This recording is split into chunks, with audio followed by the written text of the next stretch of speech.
Hello and welcome back. I am thirteene and we're going to be playing another really good introductory deck for Modern. So this is Mono Green Stompy. So I will say a couple of things about this first because this is one of the few decks that I recommend when buying into Modern. So if you're not interested and you're on YouTube, feel free to skip ahead. So what this deck is a aggressive mid-rangey deck where almost all the creatures can or almost all the cards can be bought on a budget.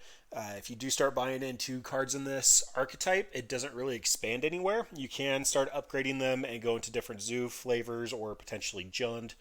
Right now in the deck view, the two cards that aren't listed are Galta the Primal Hunger. I added those as an attempt to get around Hogaak because he's a 12/12 and Hogaak's a little itty bitty 8/8.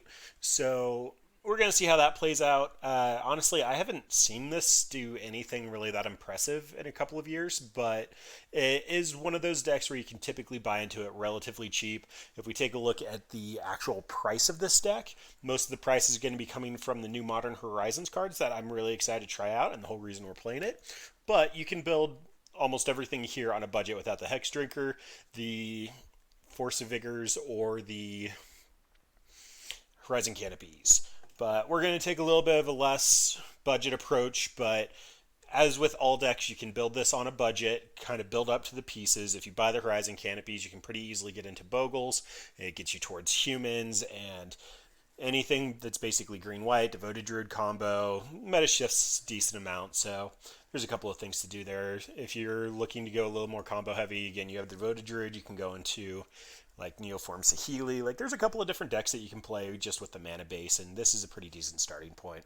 So to get started, we are playing with green creatures that are either somewhat resilient or undercosted for their effects. First and foremost is a rare from Dragons of Tarkir called Avatar of the Resolute.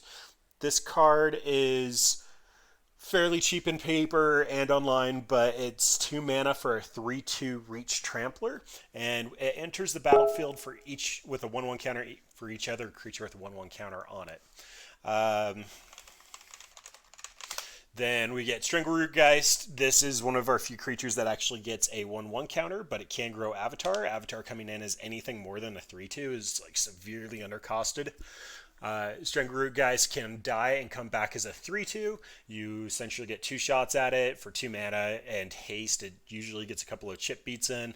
Then we have Steel Leaf Champion. So this is one of the few cards that hasn't actually made much of an impression on Modern. There was some discussion when it first came out about where its home might be. People kind of figured without elves, but this is the shelf for it. It's 3 mana for a 5/4 with pseudo evasion, and this is going to be bigger than a lot of stuff that your opponent's doing. Goyf is currently on the downtrend, which means that he's going to be swinging in for a lot of stuff. Then we do have a couple of other cards that are also efficiently costed. So Experiment 1 is a 1 mana 1/1 with Evolve. Whenever a creature under your control has more power or toughness, it gets a 1/1 counter. Then you can regenerate it by removing 2 1/1 counters. So it can stick around, and hopefully we're going to evolve it with a lot of our big green beefy threats. Then Hex Drinker. So this is one of the non-budget cards, but really wanted to see how this does. So 1 mana for a 2/1, typically going to trigger Experiment 1. You can also bump a lot of mana into it to make it a game-ending threat or potentially just a really hard-to-answer one. Note that leveling up is a sorcery. You get to activate it multiple times a turn if you've never seen this format on a card before, but 1 mana for an eventual 6/6 that can only be cleared with a board clear or a sacrifice effect is really good. Then Dryad Militant is a 1 mana 2/1, again triggers Evolve under most situations. It's a solid attacker and it is pseudo hate. It actually gets around a lot of the graveyard strategies currently running around Modern. Then last but not least, we're going to be buffing up our creatures. We get Aspect of the Hydra. Devotion is equal to the number of green mana symbols on the battlefield. So if we go back to these guys, if we have one of each of these out, we're getting 2 Devotion from Avatar of the Resolute, 2 Devotion from Stranglerootgeist, and 3 from Steel Leaf Champion. So with these 3 creatures out, we're giving a creature +7/+7 for a single mana. Pretty good. Then Vines of the Vastwood will actually allow you to save your creature for a single mana from a removal spell or potentially buff it. Again, we're going to be trying to be very aggressive with this, and 2 mana for +4/+4 and counter target removal spell is quite good.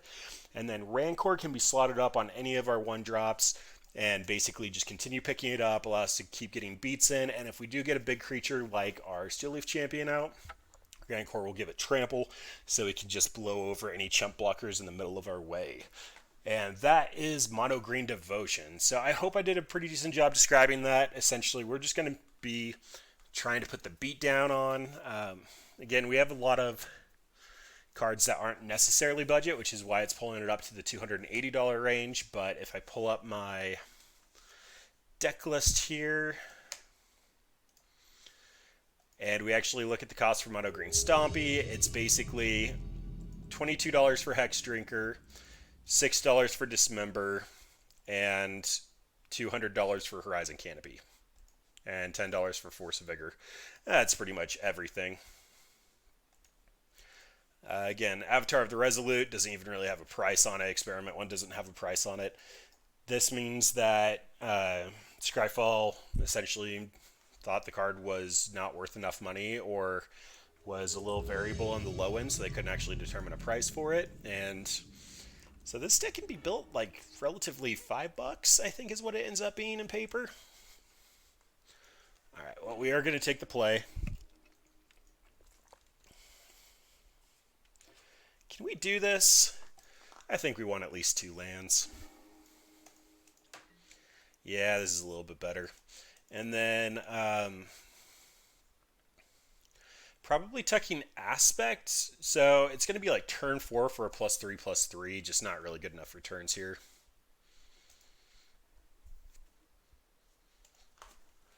The Scoo should be attacking for 6 on turn 3. Not necessarily the curve we want with this deck, but I probably could have mulliganed again.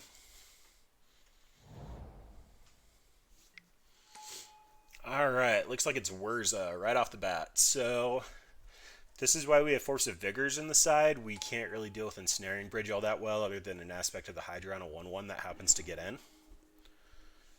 And that's a Hex Drinker. Alright, well, Skoos gets to come out. That can at least shut off their recursive Thopters sword shenanigans.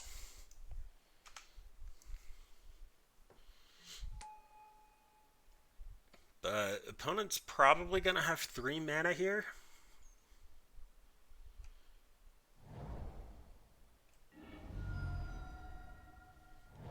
If they don't have Bridge in hand, we actually might have a decent shot of just beating them down.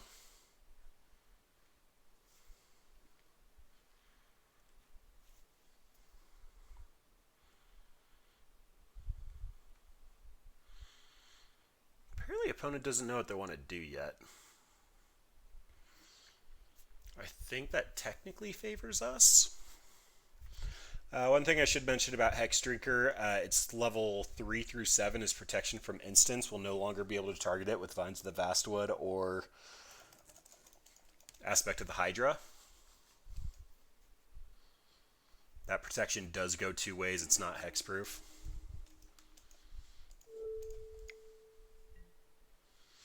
Alright, opponent's F6, so I'm just going to get big beats in. Opponent's currently on a 2-turn clock.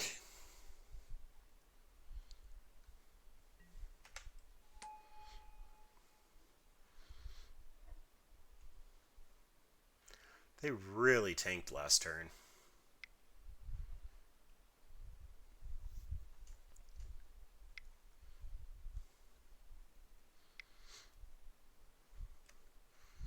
Alright, what you got?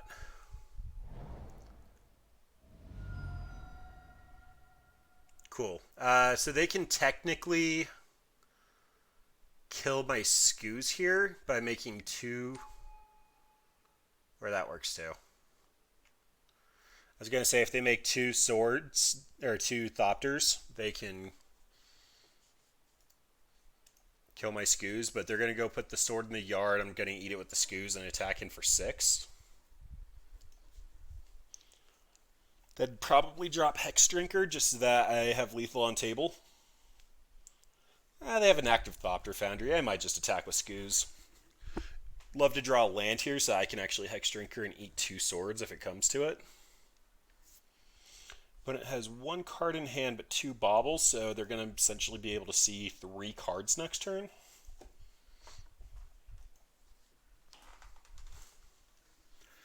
Opponent also might be looking for a bridge here. So they can take their beats, assuming that I don't kill them.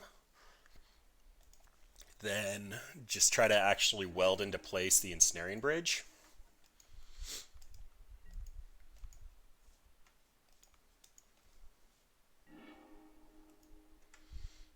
Okay.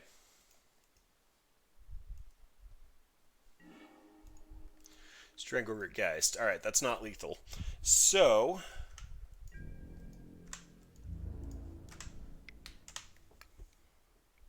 the plan is still just eat the pithy needle when they go to weld it, and then make sure that they're off their yard.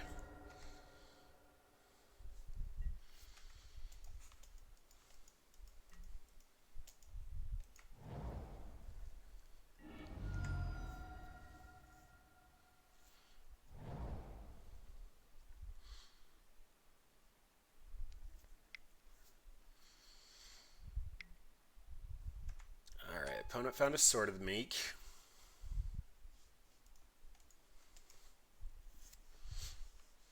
So I don't think they understand how this is going to work.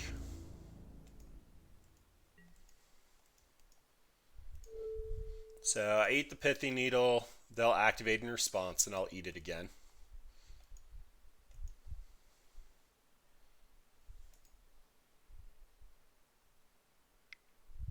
This will at least get the Sword of the Meek in the yard. Wait. Okay. They almost had me there.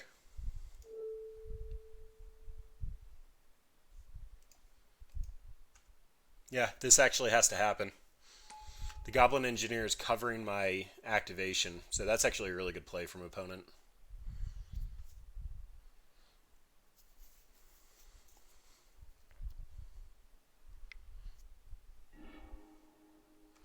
Yep, you got it.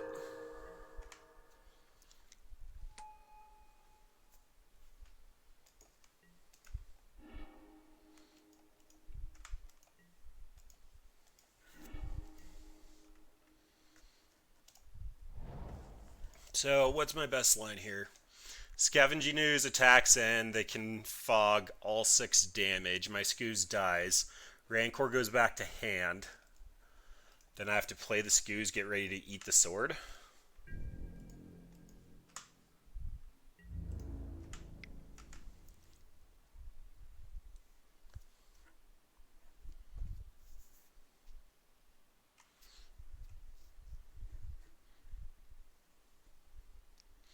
Scavenging Ooze is a card that I actually feel is very important to this deck. It is a little bit more on the expensive side. I believe in paper it's rounding about $10. And for some reason on Magic Online it's like 15. It needs to make its way into a treasure chest.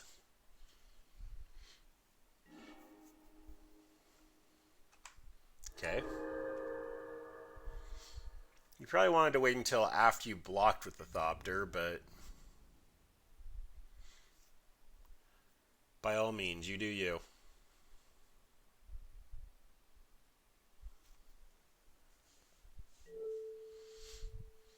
Okay, so 2, 3, 4, 5, 6, 7. That leaves the Thopter in play.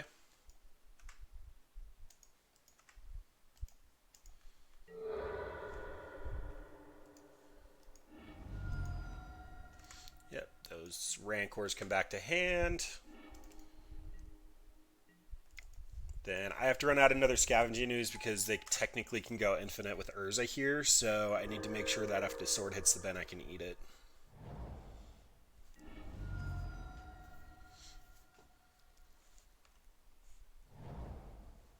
But with these 2 sack targets, it's going to be a little hard to deal with. I need to leave a lot of mana up.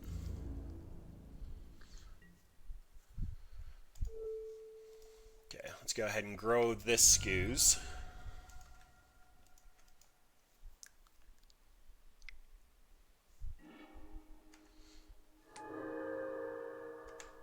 Okay.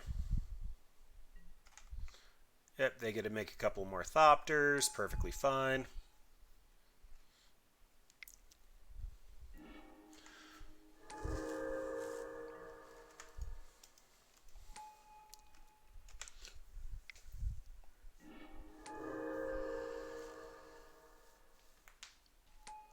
I really probably should have just gone to game 2 with Force of Vigor.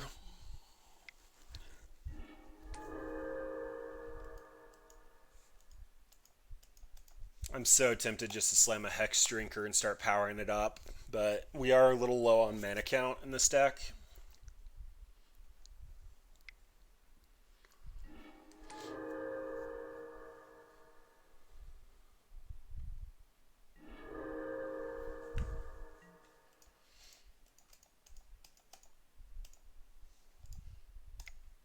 Yeah, we're going to start slow rolling the Hex Drinker.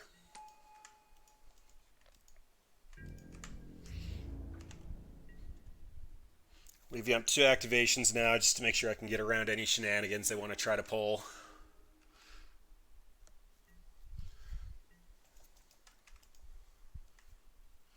Right now they're probably just looking for an Urza, another Goblin Engineer.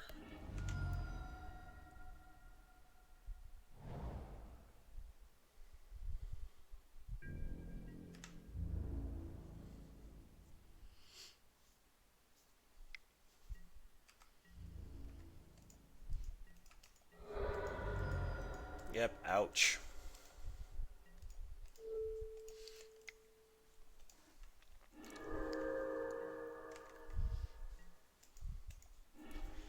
Alright, that is quite good. It means that I can Rancor. Oh, that likely doesn't matter yet. Alright, well let's just power it up again. Then it'll at least be a 6/4 attacking in the following turn with a Rancor on it.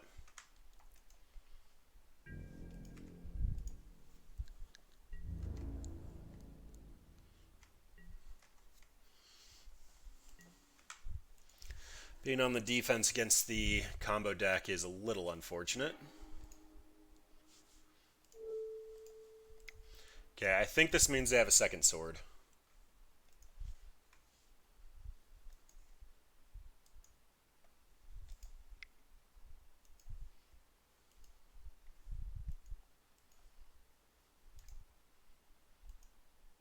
That's at least all I can think. Either that or they have a second Thopter foundry.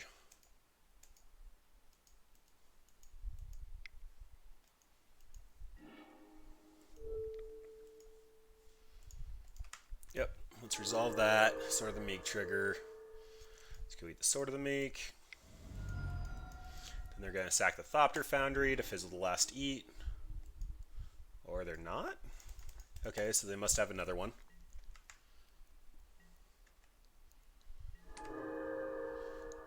Or they're just planning on this working? An aspect of the Hydra should be lethal. No, I'm only going to have 2 devotion. Alright, they did have the other sword. So, really running out of time here. So, if I top deck an aspect of the Hydra, that means that I can experiment 1, Rancor, giving that and making that an 8/4, and then aspect's going to be +5. If I split my Rancors, I think that's lethal, at least if they attack with enough creatures.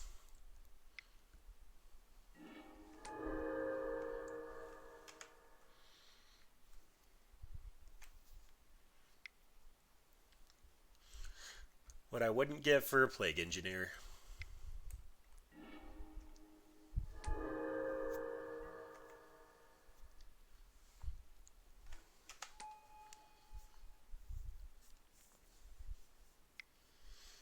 Seems really unlikely that they would have top decked the second Sword of the Meek, but you put combo cards in your deck to draw them.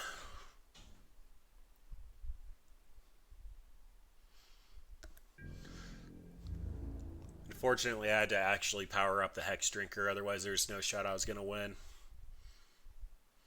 Alright, so they get to block 7 damage. Aspect? That's a Treetop Village. So I'm currently dead on the backswing. I can...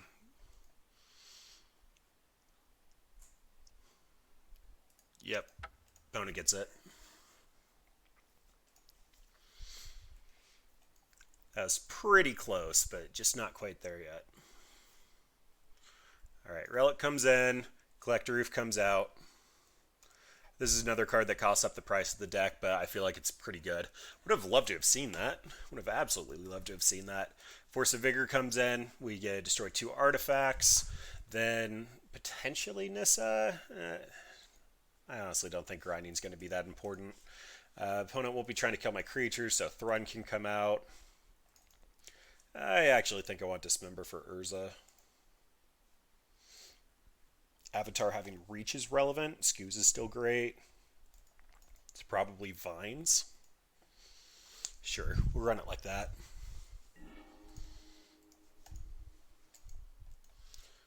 And that's a no-lander and a 2-lander. But it has pretty much all the cards we want to see here. So we'll keep this, tuck the Avatar.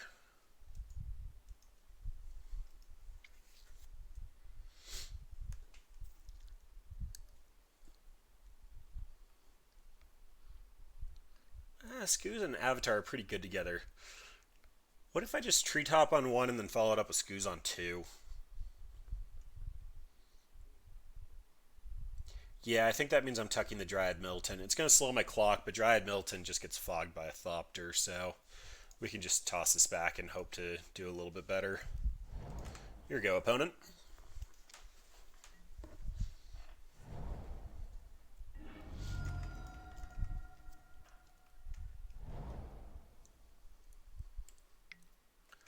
And a Serum. Alright, well, could have definitely had worse starts. I guess they could technically Bobble Bobble Opal and do something stupid, but that seems a little unlikely at this point.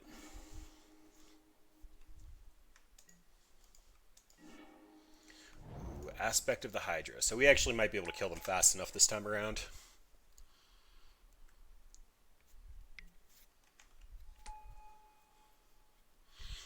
Now, are they looking for a land, or are they just slow rolling it?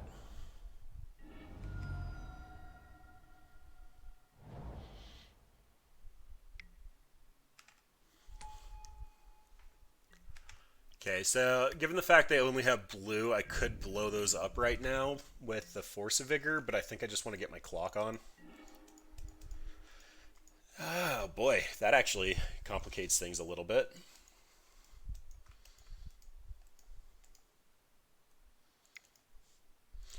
I think I just need to work on my clock. We're going to kill them fast and not let them combo.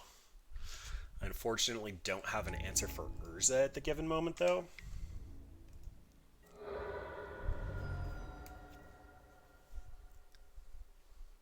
So I currently have 3 Devotion, Rancor will be 4, which means I'm swinging 4.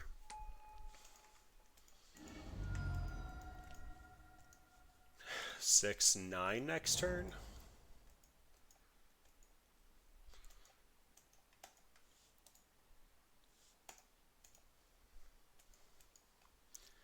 This is actually really close to lethal. Because that's 7, 11 at the given moment. Unfortunately, don't have a single draw that'll make that lethal, though. Land helps. Land helps a lot. Alright, well, Scoos doesn't already have Trample, so we're going to spread the love a bit.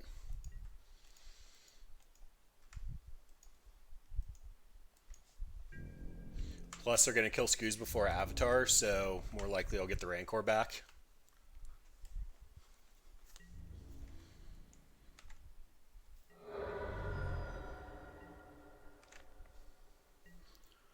Then whatever they commit to Force of Vigor, both my creatures have Trample, so Aspect should go the distance. So we're for 1, probably a Pithy Needle.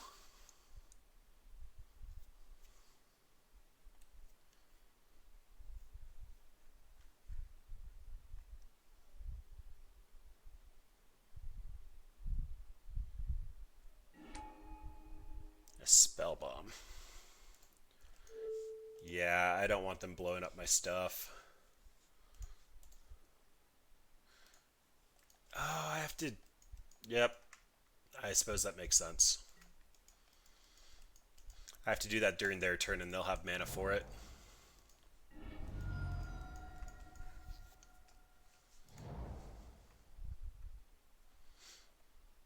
So opponent has enough mana to Urza and Pyrite Spellbomb. Or just to Fairy.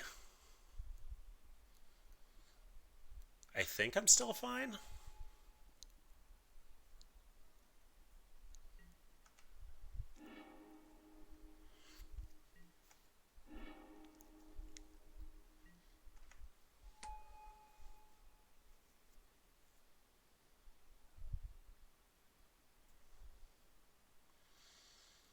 Pyrite Spellbomb does buy them a full turn with the Avatar, though. With the Fairy, I can't instant speed to protect it. Yay for cheap, efficient prison effects. Where the Spark made sure we got plenty of those.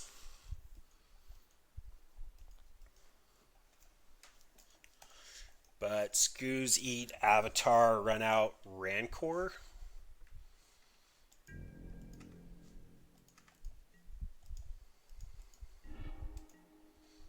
Oh, duh. Treetop Village. Treetop Village +2/+2. Still not quite lethal yet.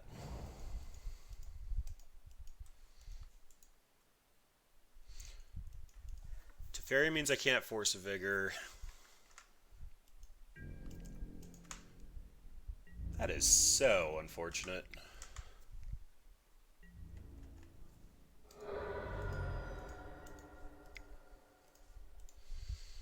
There's Scoos.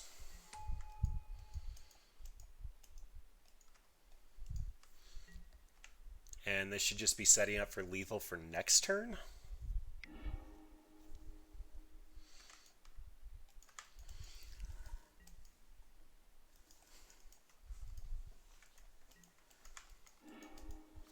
Rancor will make it so that even Treetop Village is lethal.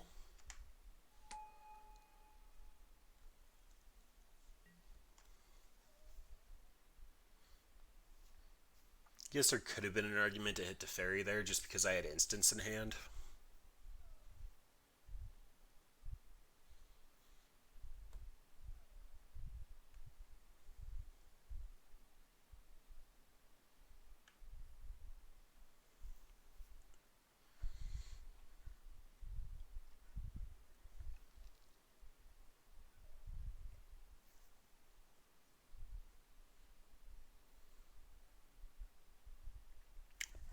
Opponent is definitely taking their time. They got a Thopter Foundry.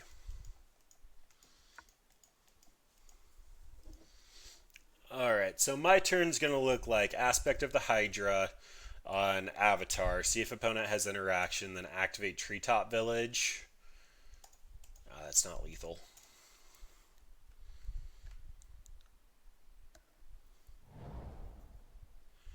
So activate Treetop Village, put Rancor on it.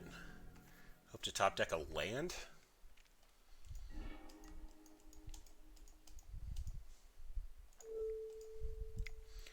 Alright, let's play conservatively.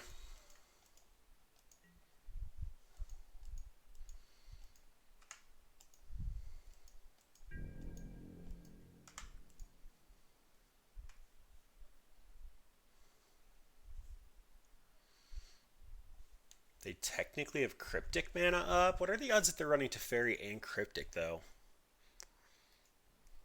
Probably not very likely.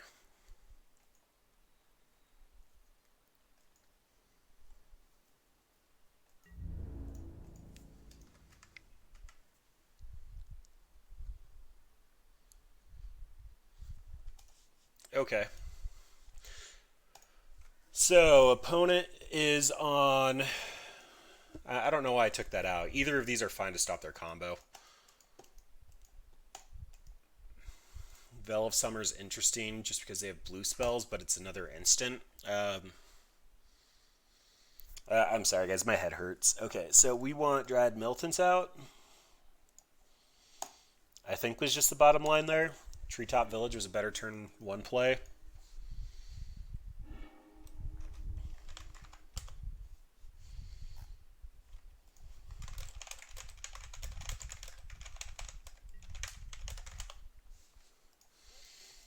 This is 2 mana, Experiment 1, Steel Leaf, and a Dismember for the Urza. It's a little bit on our slower side, but it's within the realm of acceptable. We don't have any interaction, but we saw how well that went last game.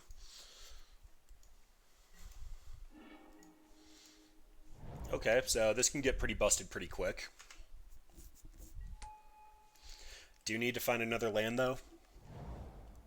I don't think opponent's shown us an Urza yet.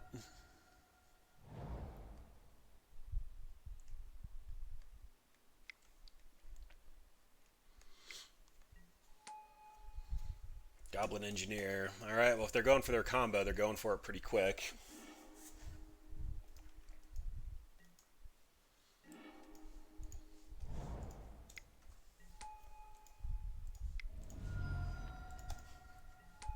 Evolve triggers. Attack for 2.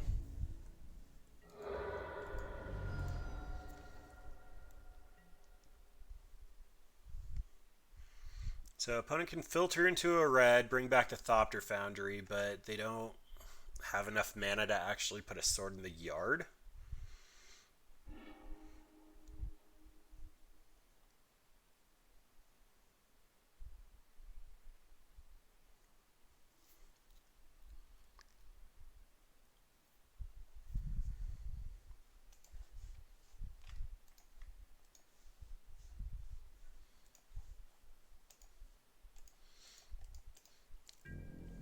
Opponent really likes tanking on their lines. That's a land. Alright. I want to cast this pre-combat so that these grow to be 3/3s. But currently Galta costs 6 less. So yeah, that's probably fine. I think we're just going for a really fast kill here.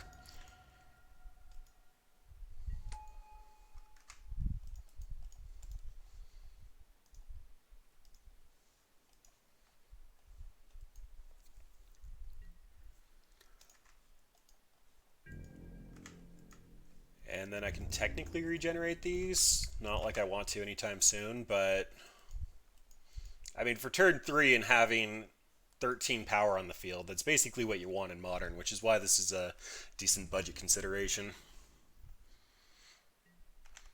Okay, so they get a Wilden, the Thopter Engineer. If they make a land drop and an Opal, as well as a 0-cost artifact, they can technically put Urza into play.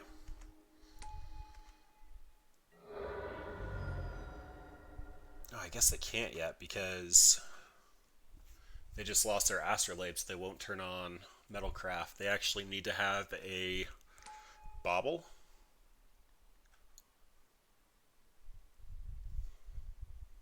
And we currently have Lethal on the table. I think I have to show them Galta. Like, is that not why you play Mono Green Devotion, so you can cast a 2-mana Galta and grow your experiment ones? Rawr, I'm a dinosaur. Tiny hands.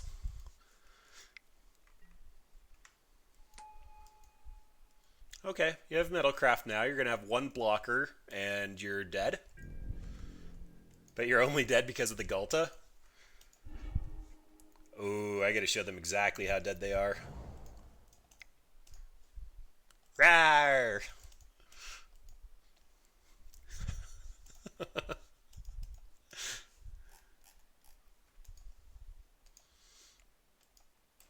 So you dead. Like Xaxes. Oh no, you think you're gonna survive with 1 life. That's fair. I'll give you that, opponent. You think you're gonna survive.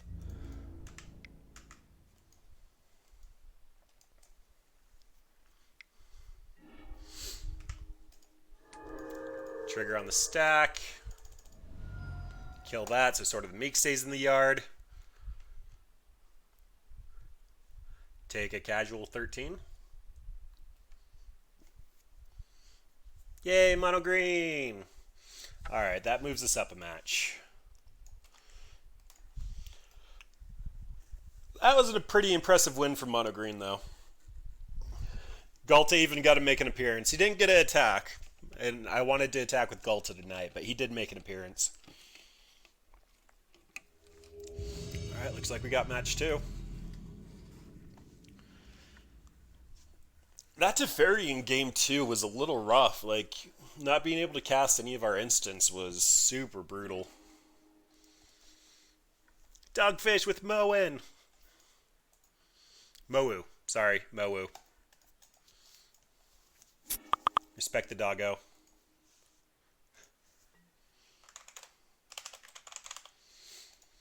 Alright, this is fine.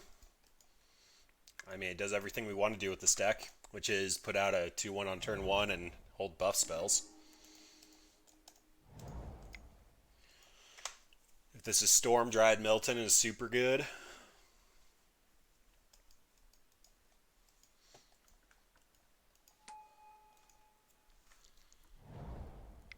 Looks like Infect.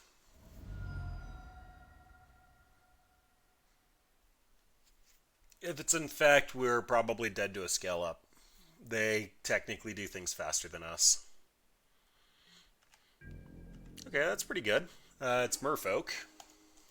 That's pretty bad. So, I think we're just going to put the clock on.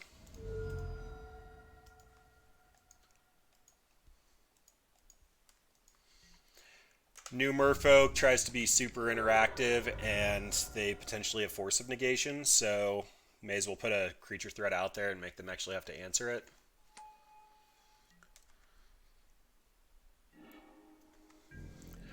That's rough. So, they haven't shown us a... This is just the most efficient use of our mana, so I'm going to collect a roof. They haven't shown us an Aether Vial yet, but... Ah, look at that.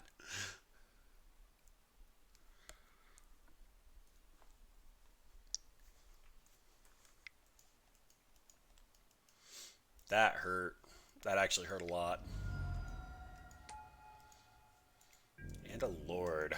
Alright, they're going unblockable, but we have a little bit of a lead on them. So we get a Rancor, Dryad Militant. Or just Steel Leaf?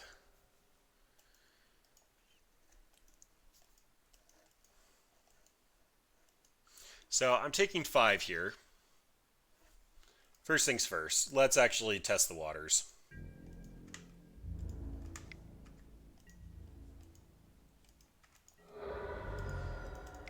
Yeah, these Canopy lands are going to hurt, but having a 5/4 that's currently giving Aspect of the Hydra +3/+3.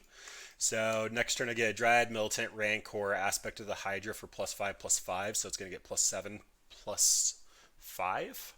So it's going to hit for 13 and can't be blocked by a Lord that they leave back.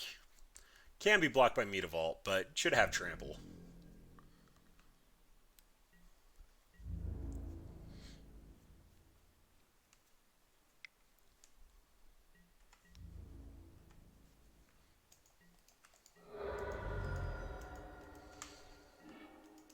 Strangleroot. Is that better? Strangleroot Aspect. No, it's still the same math across the board. Opponent did leave up Force of Negation, though. So let's bait with Rancor.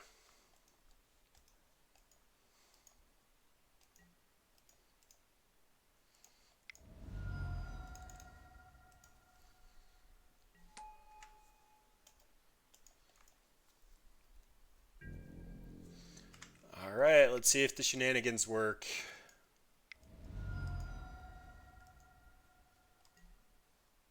Trickster, tap down Steel Leaf. So, what's the math here? Collector Roof gets in. I Aspect of the Hydra for 2, 3, 6. Opponent doesn't die. I am currently dead on the backswing. So, I have to swing in with Collector Roof here.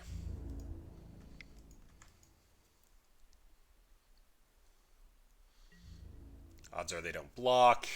I can hit for 6, 8.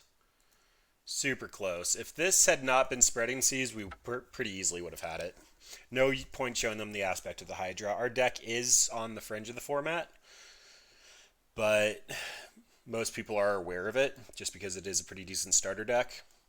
So we're bringing in Veil of Summer here. It makes it so they can't shenanigans our creatures or counter our spells for a single mana. Nissa is too slow. They're going to go unblockable. Dismember can steal a Lord at an opportune time. Avatar of the Resolute, slightly slow. It's probably Experiment 1. I can make a million arguments for the non-creatures just because they're going to have a lot of counter spells. But, yeah, I think we just have to run it like that. Life Goes On could also be a consideration. Gaining 8 life could mean that we just buy an additional turn, and we could have won last game with a Life Goes On, but this seems most fair. We just need an explosive hand, and we ended up having a tap land and got Spreading Seas with a full green hand. Alright, well, I will go ahead and update the record. We are down a game versus Merfolk. Overall, though, the deck's been fine. If they didn't fog 2 combat steps, would have felt significantly better about all of that. This is okay. So there's a turn 1 Dryad, turn 2 Veil of Summer, just draw a card, essentially, or Vines. We're on the play, which means it's going to be a slow Scavenging Ooze. We're not going to get big enough to cast the Gulta, so this is essentially a 6-card hand. We can do better. Like that. That is much better. That is so much better. Let's tuck the Treetop. Hexdrinker!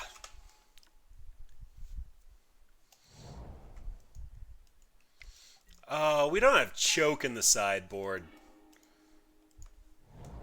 That feels like a horrible mistake. Alright, I'm going to see if they want to get greedy and block the Hexdrinker.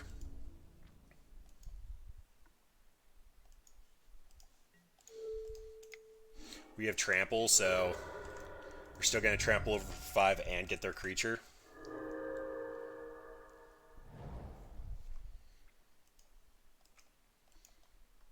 If we find a land, we'll go Pro Instance. We don't, so just get in for 4. Nom nom nom, gonna eat you, Merfolk player. Reach for their Fairy Conclave.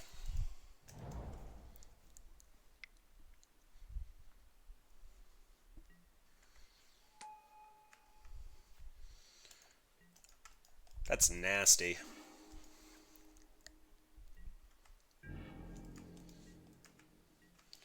Scoos.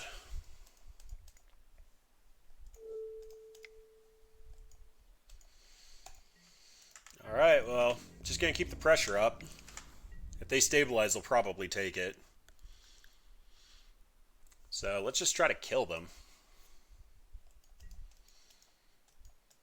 I think I'm fine to make that trade. We're getting Rancor back anyway. So that's a solid 1-for-1. We'll still trample in over 3 damage.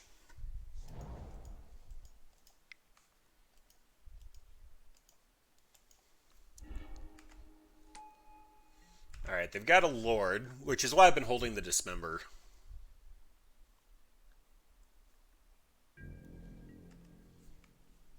Okay, 2 mana here means that they either have the tap down dude or the... I guess they could have a Deprive, although they don't have an island, so they can't return an island to hand. They either have the Harbinger or the guy that taps them and removes all abilities until end of turn, so I'm just going to let this go. This Goose is going to grow, so... Look at that, they got a Trickster. I guess they can technically Harbinger us now, although odds are they're going to run out their Lord and attack in with Mutavault. If I was a Merfolk player, I think that would be my line. Because you're going to hit for 9. And then we're going to Rancor, Dismember the Lord more than likely, and hit for...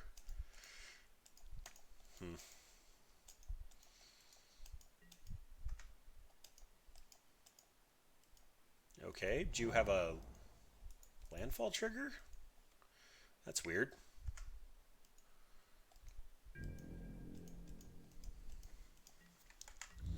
If I draw a land, we have lethal. Just Rancor and power up the Scoos twice. Oh, wait, do I? Because I'll have a blocker. Yeah, Brad won. I can't tell you how many games I've lost because of that.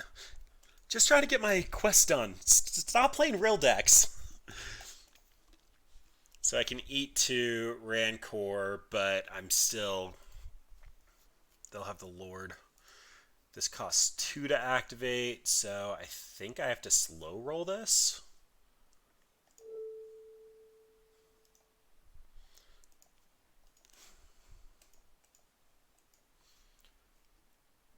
So I eat 2 creatures.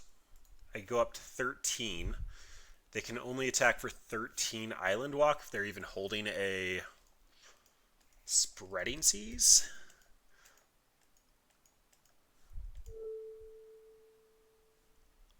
I think Scooz is getting in the red zone. And Hex Drinker can stay back.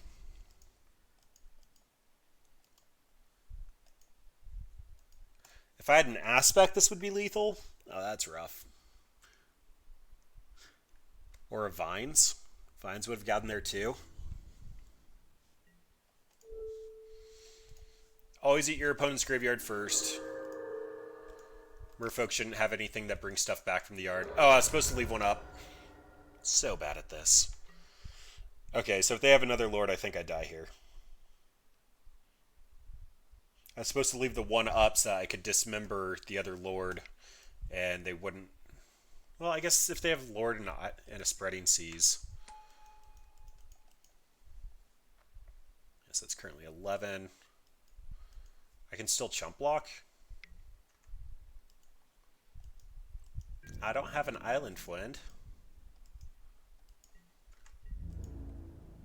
This looks like an alpha.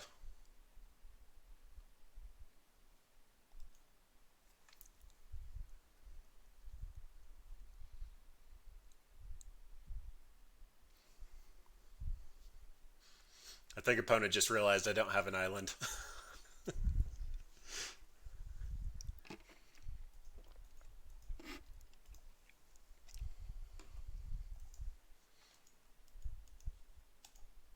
Interesting, you'd attack the Mutavault, or activate the Mutavault instead of attacking with the Trickster.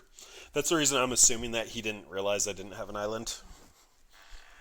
Otherwise, Mutavault could have stayed back. They could have bluffed interaction. He would have had a blocker should he need one. But at the moment, I'm just taking 7.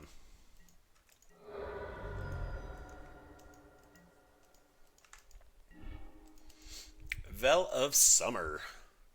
So I get Dismember if they have Force of Negation, then Veil of Summer.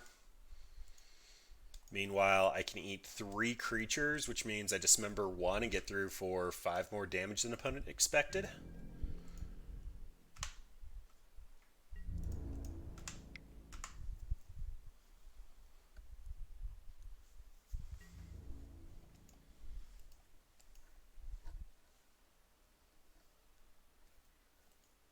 I got trample. I've got the trample.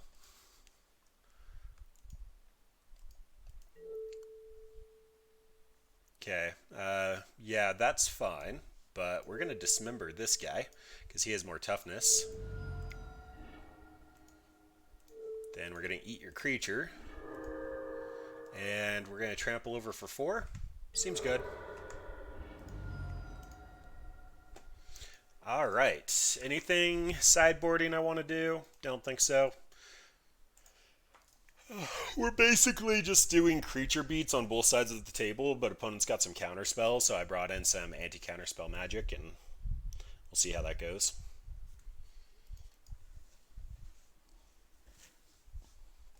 Wonder if they actually took out the Aether Vials. Having Collector Oof is actually kind of nice. We've played 2 decks with artifacts. I know it's Magic, it's super hard to find a deck with artifacts, but like, even shutting down Aether Vials turns off those super aggressive creature beats, the ones that try to cheese mana. I'm good to keep this. So like, we have a threat that grows, we have a couple of resilient beaters, we get to stop counter spells, and we'll end up getting at least +3/+3 out of this, which is a giant growth rate. Plus we have mana and technically a cantrip whenever I feel like it. Plus, Merfolk, at least back in the day, used to run 1 to 2 dismembers. I think they might have trimmed them these days for force of negations. I could be wrong about that. I'm not fully up to date on my fish list. Fish was my first deck in Modern, so I have an approximate knowledge of their inner workings, but then Ixalan came out. Look at that. We're so good at this game. I think I'd prefer Dryad Militant to be out first. I'm not going to be growing Hex Drinker anytime soon, so you can do that. Hopefully, opponent tries or misses their land drop, so my collector's just going to get complete work in. Don't you spreading sees me, bro. Okay, that's fine. Notably, opponent does not have a Lord, or at least didn't want to show us one. I could have had an argument to Rancor there, but I think shutting down the Aether Vial is better.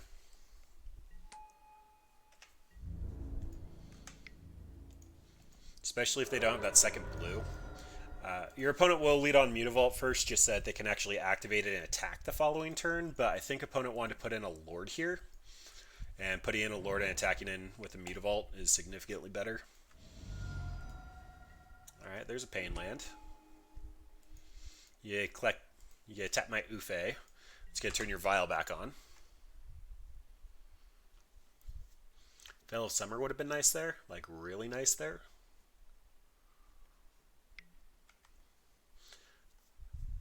So this is a Harbinger to bounce the Oof. Oof. Ufe. Little gremlin dude.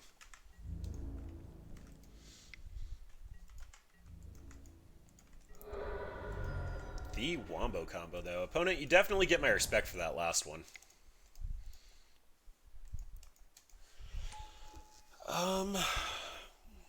So, risks. Opponent has 2 cards in hand. They've hit every land drop. They did not show us a Lord. I can get Spreading Seized here, which would mean Veil of Summer's on. If they just drop a Lord, I could technically Aspect and eat a creature, although that's just awful. Attacking's not going to get me very far. I think I have to hold up Veil of Summer and try to play a tempo game. Which means I need to get in for chip when I can. Opponent's not going to make this trade. Their creatures grow with Lords, so this should just be 2 damage. Okay. That 100% reads to me that opponent does not have a Lord.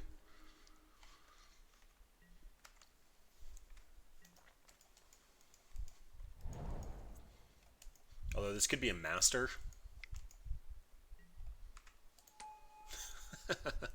Alright, wrong Master, but they did have the Lord.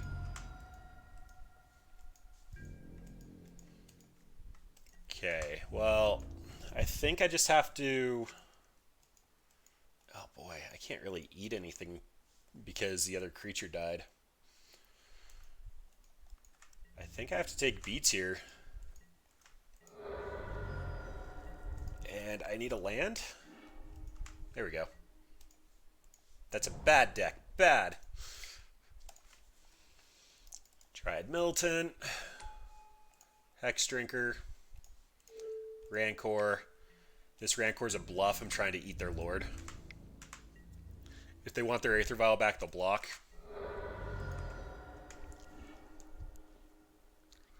Although if they have a Master, it means we're going to game 3. Or, it means they take it.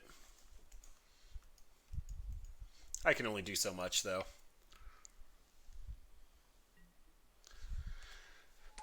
Alright. So I can get +2/+2, which means I'll eat something. I guess that actually doesn't set me back that far. That kind of does. So I'd take... Yep, I'm super dead. Well done, Merfolk opponent. Well done. I do think their card quality is a little higher than ours. But well done. Overall, though, not bad. The new Modern Horizons cards have actually given this a little bit of boost.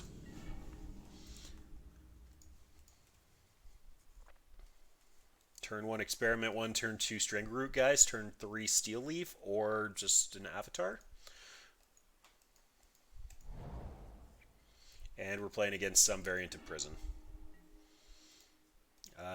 Looks to be Eldrazi in taxes. Brad, when I blame you. You've been trying to play this deck.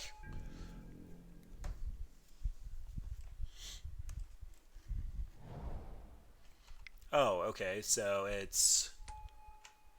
Yep, that's fine.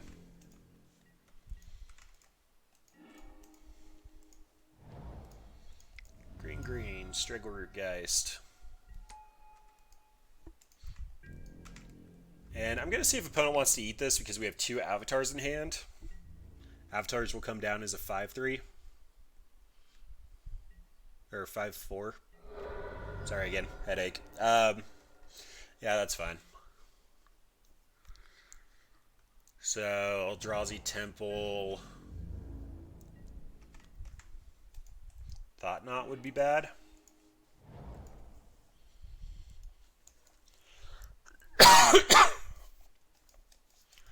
So Steel Leaf is the better creature here, but if I actually drop Avatar, it's going to get +1/+1 to get above Thalia, and I can slam a Rancor and actually get in for some pretty decent damage. Because evolving this will mean it'll attack in for 3. Actually, Sorry, when my head hurts, I really don't think clearly. This is going to grow this. Opponent should Stranglerootgeist this. Or... It's Spirits. Interesting.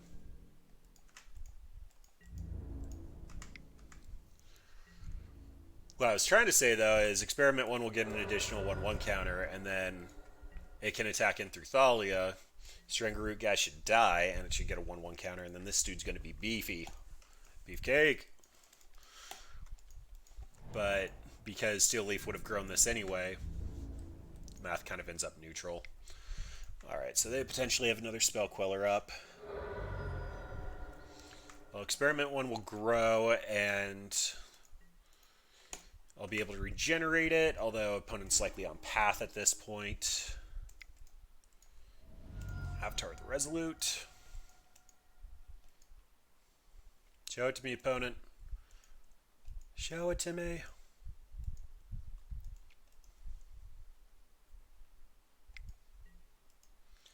Path on Experiment 1. Okay. I suppose that works.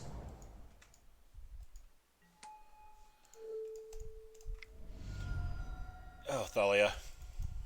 Thalia. You got it, opponent.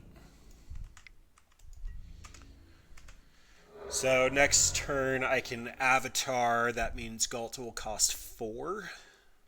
So still not quite there yet.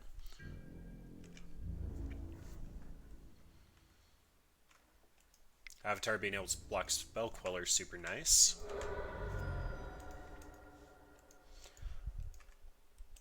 Okay, well, we've seen 0 green out of opponent, but they could have a Spell Queller or a Coco.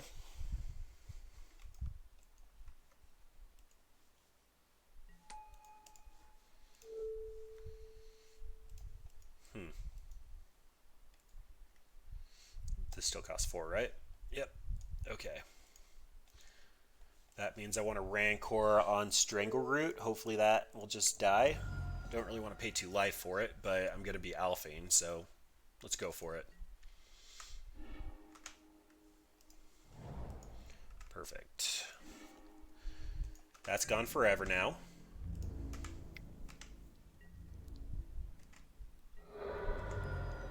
Opponent has me on a 4-turn clock. I have them on a 4-turn clock, but I've got Trample and a Galta coming.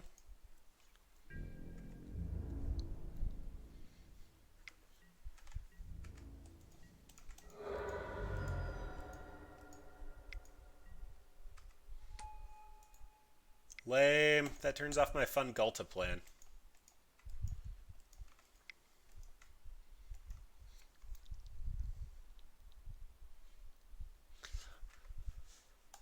I have like 1 of Gemstone Caverns and 2 color decks, though. It feels like it's completely doable, and it does set you on tempo to actually do things. This Thalia actually did really hurt our game plan. That's a Hex Drinker. I can Hex Drinker and level it up a couple of times, Or I can aspect. So they're leaving up path mana, but they've already shown us 2. Odds of getting 3 within the top 12 are kind of unlikely. And getting Hex Drinker protection from instants actually seems quite good here. Fortunately, do have to start paying a life for this, though. Alright, it's a 4-4.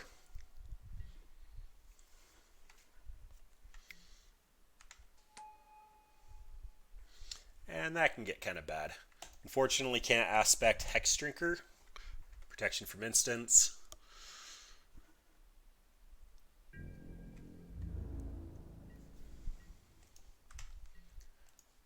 If this is a land, I can make this a... Nope, doesn't matter. Can I just kill my opponent here?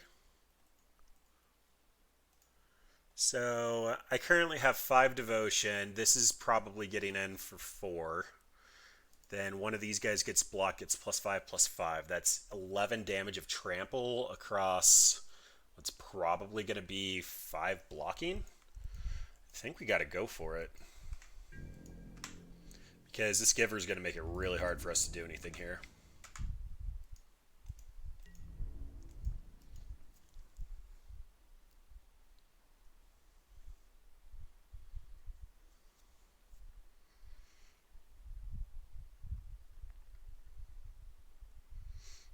Opponent is holding up Spell Queller, though. Oh well, we had to go for it. I guess we technically could have had a turn to level up 2 Hex Drinkers, but we would have had to have paid life, and we were looking at probably taking 2 in the air, or 2 just from Giver.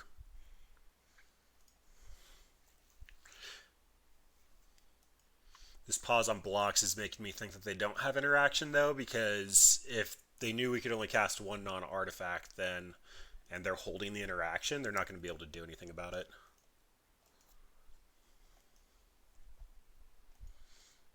Alright.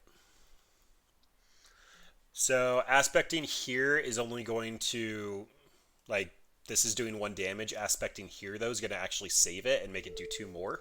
So, better gains off of this.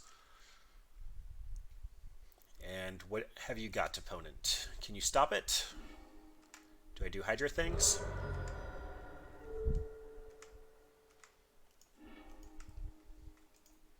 Yay, Hydra things! Alright, taxes! What do I care about for taxes? Force of Vigor probably comes in just to kill Aethersworn Canonist. Nissa can come in for chump blockers and for growing my creatures to be bigger than theirs. I want to see what I want to cut for this, though. Dismember to take out anything that actually interacts with me is probably fine. Steel Leaf is going to get past most of their creatures. Path is super bad with these Undying threats. Dryad Militant's probably subpar. It's a 2-1 for 1, but especially if they have Giver of Runes, that just doesn't seem good enough. Yeah, let's do that. I honestly wasn't expecting this matchup. Taxes has been a little bit on the weaker side lately. This hand is atrocious. It's like all of our expensive stuff for no reason. Alright. Dryad Militant, Rancor, Collector Roof, Avatar. Sure. What do I talk? I'm probably going to be playing Dryad Militant on 1. I can keep rebuying Rancor to get over their threats. If they have a Giver on 1, all of this is just awful. It's actually probably the Collector. If they're leaning on an Aether Vial hand, let's just ship back a Rancor.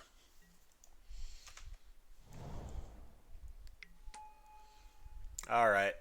As expected. Feels bad, man.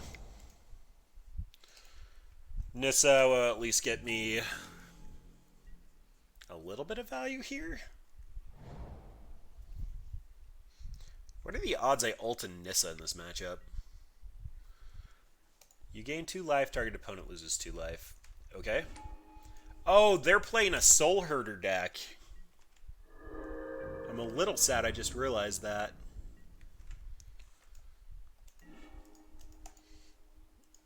Alright, that's fine. I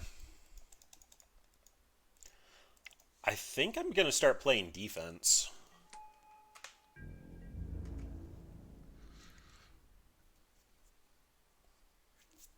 So then Nissa comes down, I can start making some plant tokens. Unfortunately, my entire deck's green, so Giver is just so bad for me. Opponent's also leaving up Spell Queller mana.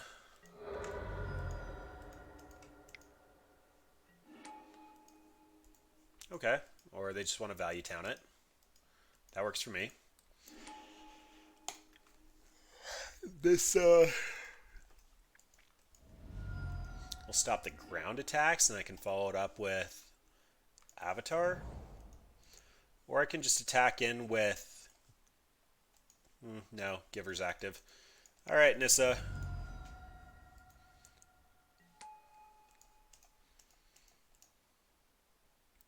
I think I can plus here so that she survives the Flicker Wisp attack. That means I'll never be able to be... I need to mine this just so that Inquisitor can't get in for free. Long term, I need this to be able to block Inquisitor so that Giver won't just shut down my entire ground.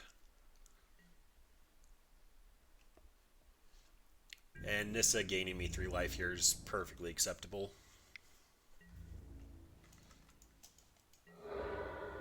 Bye, Nissa, you tried. Plus, Avatar gets super beefy meow. Yep, there's a Spell Queller. Then, I'm not doing anything else, so let's just go ahead and Rancor up Ufe. And again, Ufe is the... whatever he's called, is the reason that Inquisitor can't attack with the Giver of Runes, so... this is just life.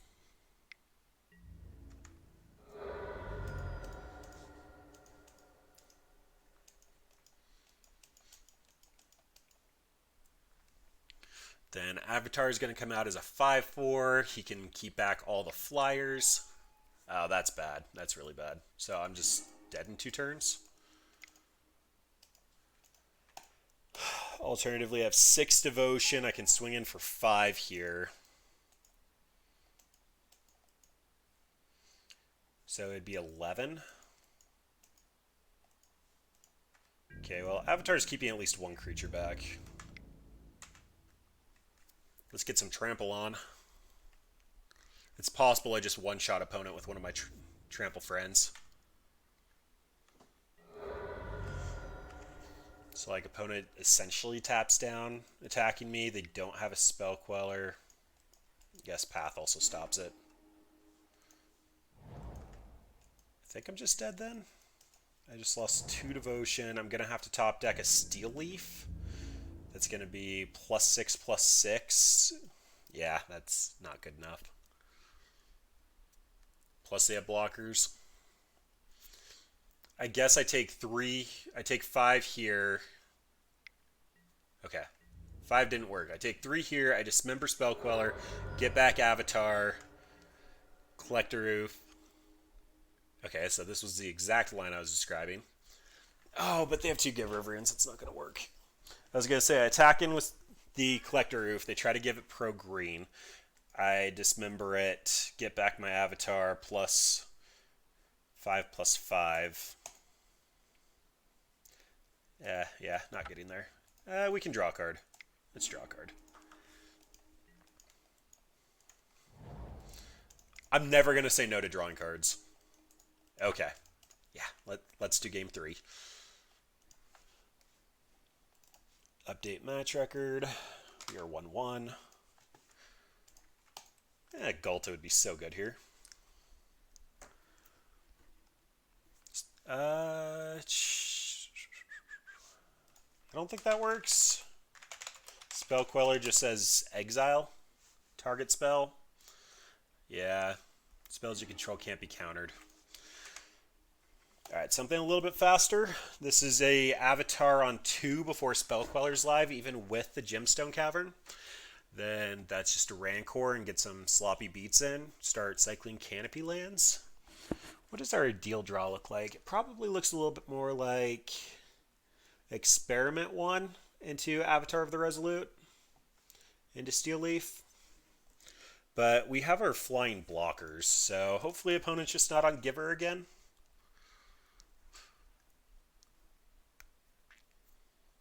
I'm not going to Molt or Dismember for a Giver. It's just not going to happen. One of the flaws of Mono Green is you lack a lot of removal. You can't go the Liquid Metal Coating shenanigans route and run like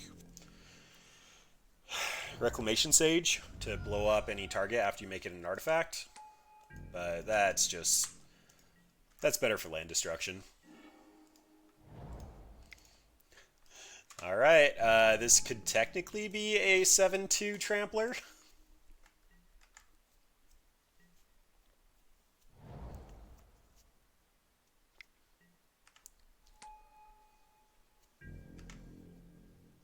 And I can't attack in through Thalia, regardless of how big I am. Alright, Collector Roof it up. Shut off your Aether Vial. Hopefully you're screwed on lands. I think that's our best bet at this point.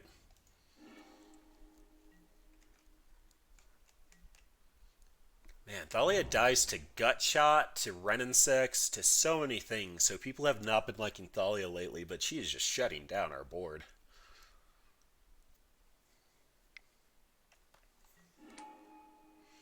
Flicker Wisp, flickering my Collector Oof to activate Aether Vial. Interesting. Either opponent didn't see the line or didn't want to take the line.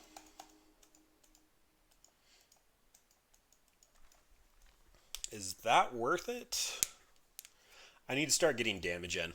So I could try to draw into a Steel Leaf Champion or a Galta, but I think my turn right now should be Dismember with double Rancor, swing in with... Opponent has their mana. I don't like the instant speed shenanigans, and they probably have another Thalia coming, so probably suit up Avatar. Oh, this is going to be so painful. I'm taking 6 this turn to kill Thalia and suit up Avatar, who's just going to die to a Flicker Wisp. Or that works too. Let's get a Forest.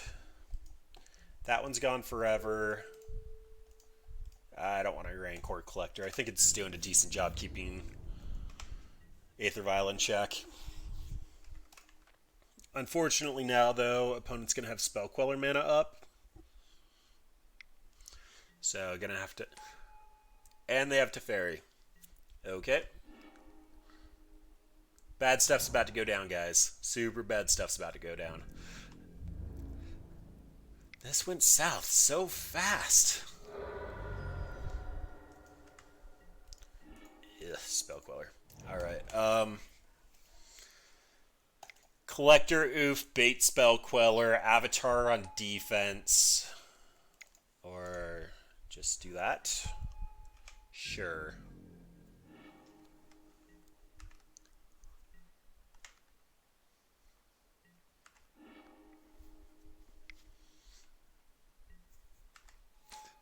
Teferi 2.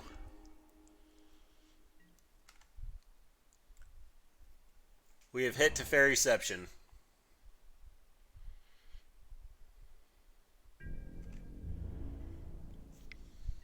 And they have a path?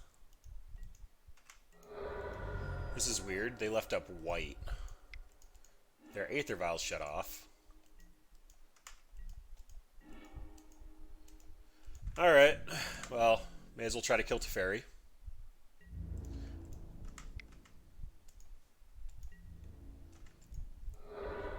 I don't know what happened. I'm confused in this strange new world.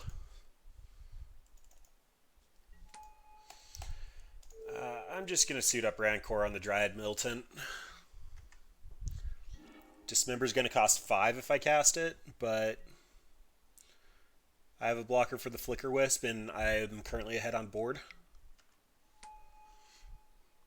Another Aether Vial doesn't really do much.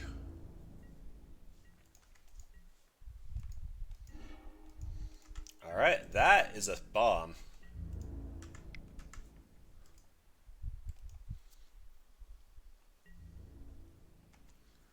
And opponent's apparently on nothing. So let's run out a good threat. Okay, you've got a spell queller.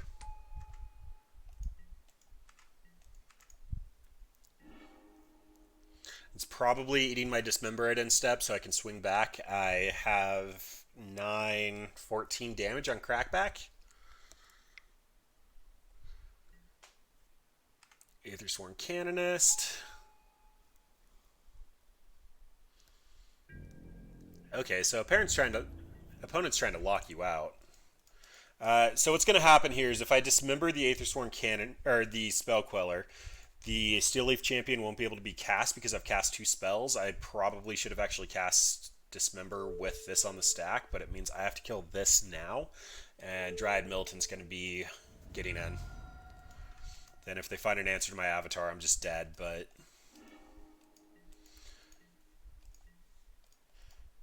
Gotta go for the line to win. And Galta's a pretty decent line to win.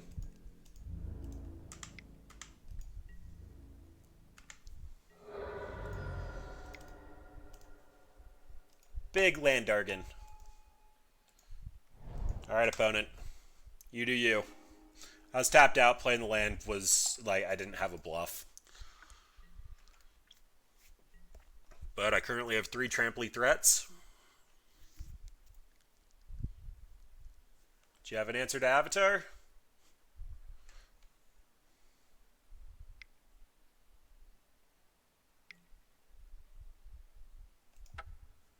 GG's. Alright, well, Taxus takes it. We probably should have had that. I could probably be playing better. I at least recognize the line I should have taken.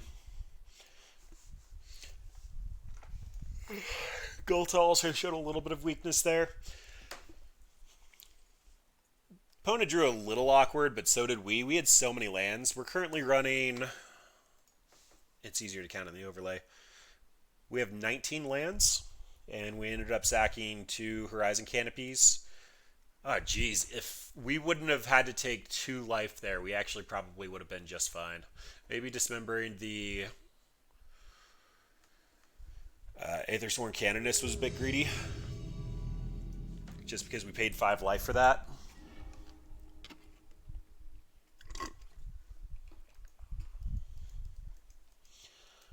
Alright, this is greedy. We're on the play. I want to find a second land. This is fine. We'll tuck the forest, and then if it comes to it, we can sack the Horizon Canopy.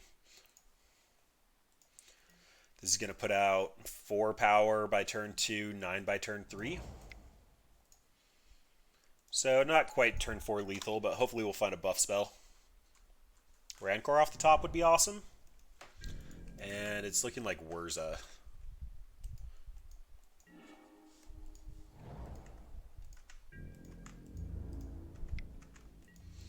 Prismatic Vista could be a lot of things, though. But it's most looking like Wurza.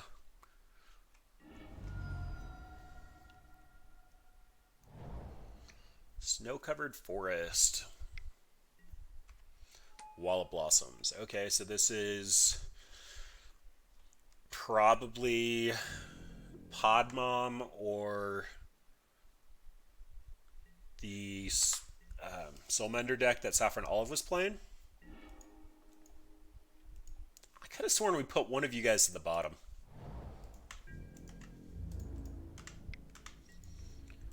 It's also possible this is Saheeli Neoform.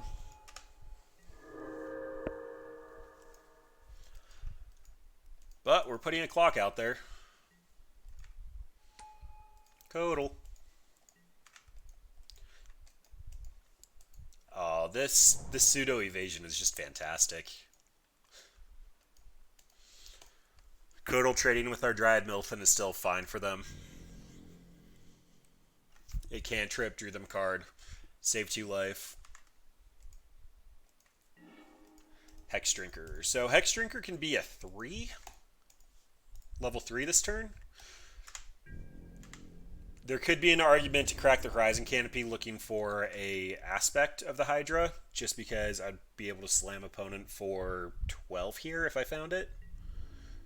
Sorry, 13 with the Hex Drinker's Devotion.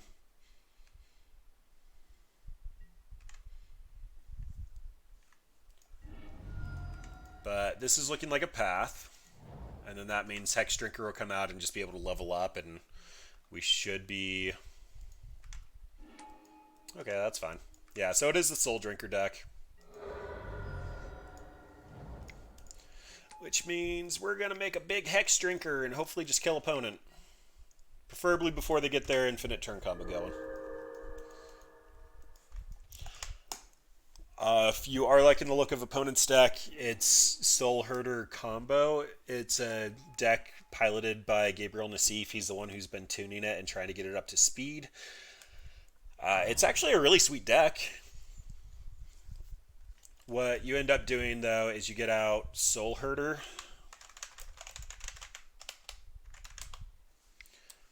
That guy. In step, you blink a creature, and you basically just keep drawing cards with the Icefang Codal, Wall of Omens. Yeah, there's the Soul Herder. But I think I'm killing opponent here. They're going to be taking 11.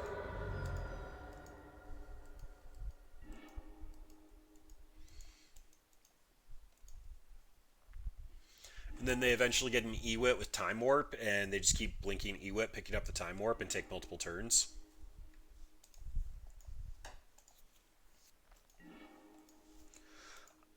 Actually, of note, if they have an Ephemerate, they can block Steel Leaf.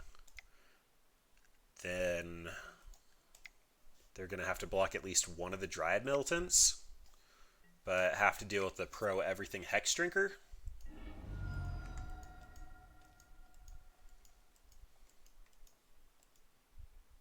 Okay.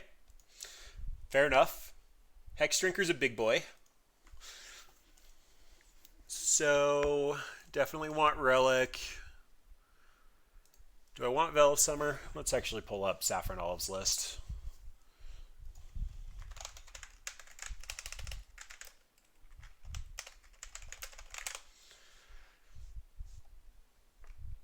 Sure. Yep, so Coiling Oracle, Codal, Wall of Blossoms, Watcher of Tomorrow. They're mainly just trying to get card advantage, so something like a Narset would be fantastic. We can't blink Path. They do have 4 Force of Negations, although we only have a couple of buff spells. Honestly, they probably need to trim those. So I don't think I have much I care about. I guess I could... No, we only have... Galta that gets hit by Disdainful Stroke. Dovin's Veto could technically come in, but... Yeah, unless we were wanting these for a cantrip, it really doesn't matter.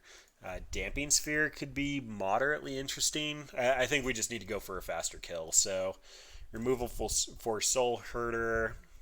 I don't even think I want the Relic. It stops Ewit, but if they're chaining Ewits together, we've already lost. This is a Strangleroot Geist, a Scoos to actually eat their yard, a creature that's hard for them to block, and we're on the draw? Sure. No 1-drop makes me a little sad, but we have a hasty 2-drop. As well as a lot of Devotion. If opponent didn't trim their Force of Negations, then we have a pretty decent shot of just surprising them. Found a Thragdad. Rancor's pretty good too.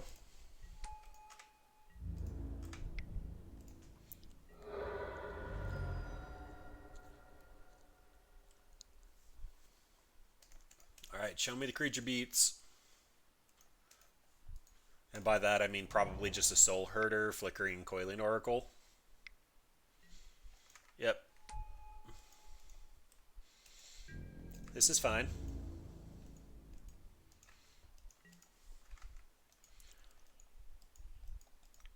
This can actually get big enough to block Steel Leaf Champion here pretty soon. I think I'm just slamming Devotion to the table, though. I found another Soul Herder. That's not great for me. I should have cast that post-combat. Just in case I wanted to aspect for some reason.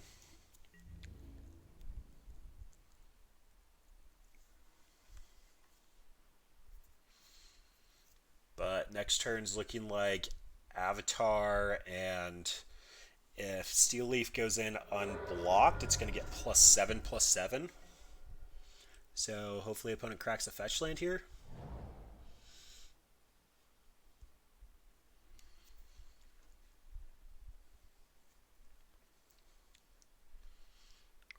Pathing Steel Leaf will feel super bad.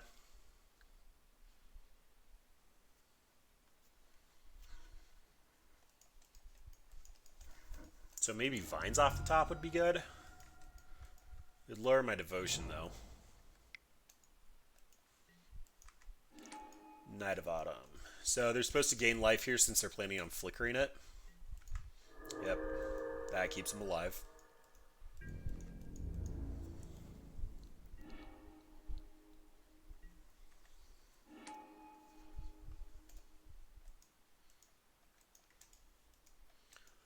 And they might have gotten away from us on this one.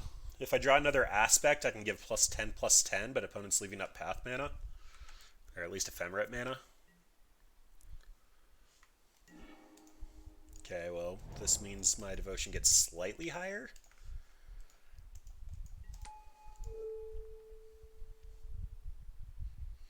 I think I want them to not target the Steel Leaf if they can help it.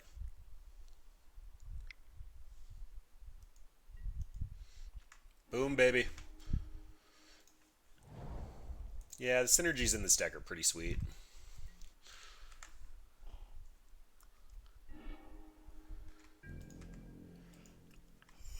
Probably going to eat Knight of Autumn. Soul Herder's going to get out of control, but at least they won't be gaining that much life. Again, they probably grew out of my range on this one. Really close to one-shotting them there. Really close, but they had their best start.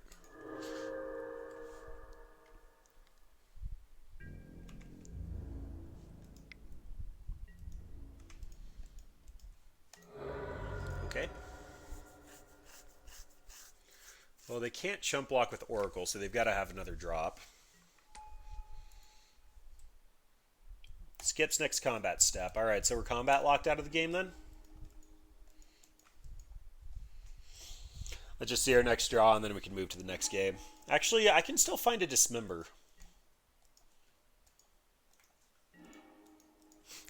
Look at that. Always know what your best top deck is, chat. Just always know it. I guess they have another Soul Herder. I probably should have targeted this guy so I could at least attack in. Yep.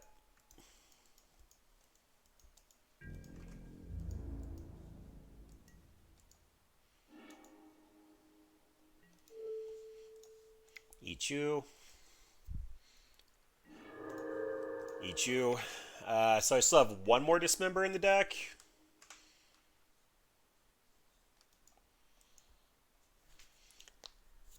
And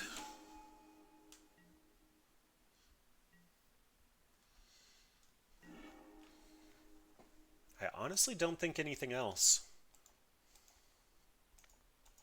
So eventually they'll get a big enough Soul Herder that I can't swing in. They will mill out before me.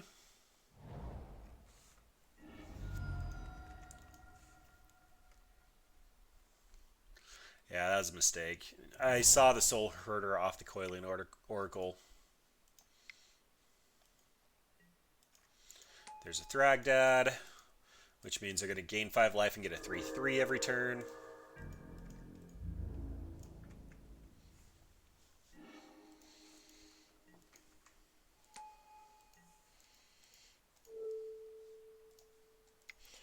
It is most correct to eat their yard. I think I'm going to give it like 2 more turns to find my Dismember. Basically, I want to eat the Soul the Soul Dude.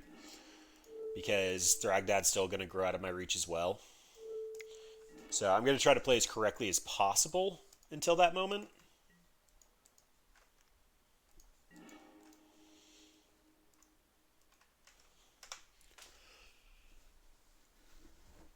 When this guy gets to be 5/5, that's probably too far. Because I still need to find a Dismember. Like, if I find a Galta before Dismember, I'll add a couple of turns to that.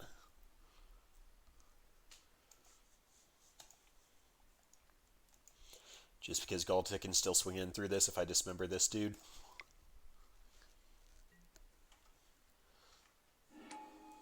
What's the wording on this thing?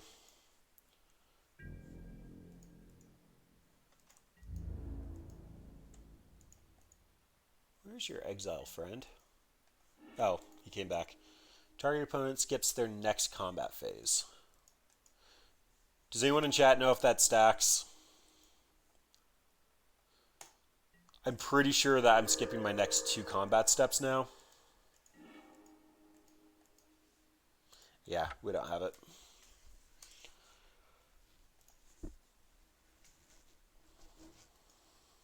Yeah, nothing really changes. I could bring in some cantrips looking for more Dismembers, but rather just try to kill them fast.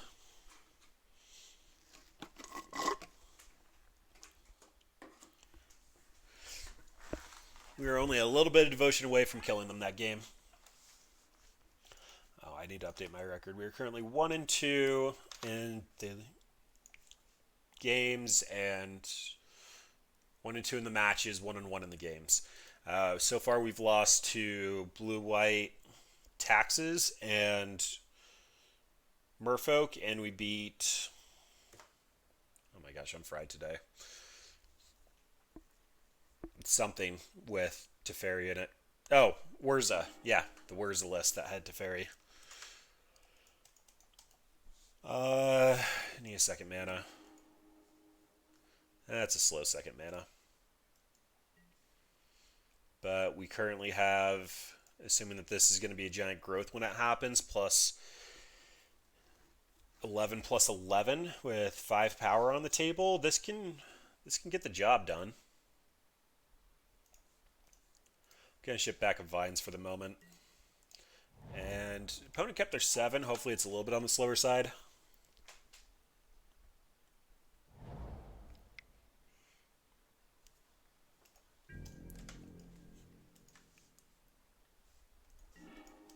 That's a Galta.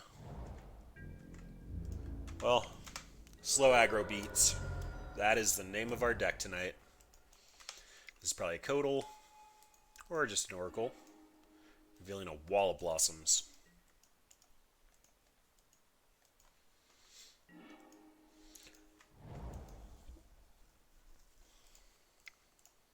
So I have to keep my power on the table. I'm currently getting +3/+3, so I have 8, which means Galter will cost 4. Yeah, I can't attack in this turn. I don't want to trade the Oracle for my Dryad Militant. If they slam a Soul Herder next turn, then it's probably just over, but... Alright, well, they're looking for a land.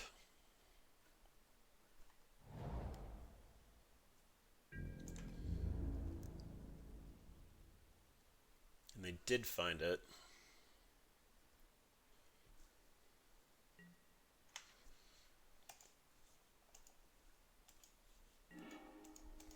Collector Oof. You're mildly awkward. I probably would have preferred a Dryad Militant. What did I board out that should have been you? I guess nothing.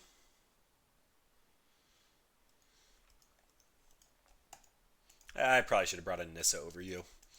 So, Collector Oof. I'm thinking it's not impossible. I actually just kick Vines here. I have Trample, and this is a huge mana investment. Actually, no. I want to actually use this to prevent flickering from the opponent's part. So, I think this is fine. If I Collector Oof, I currently have 7. I'm going to get +4 from Devotion, which means next turn Aspect of the Hydra and Galta are happening. Yeah, this is fine. I should have thought that through before I attacked in. I mean, I guess it's possible opponent would have read my bluff, but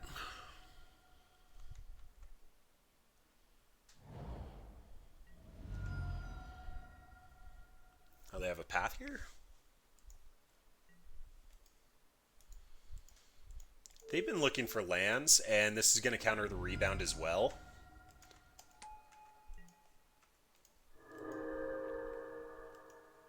Wait, did that not work the way it was supposed to? Wait, that still rebounds even if it's countered? That can't be right.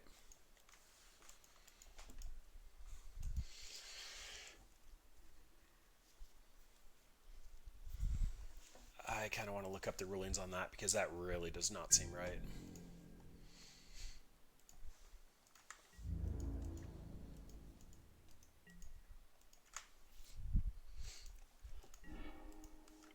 Alright, Forest. Gulta is going to cost 5, which I can't really manage, so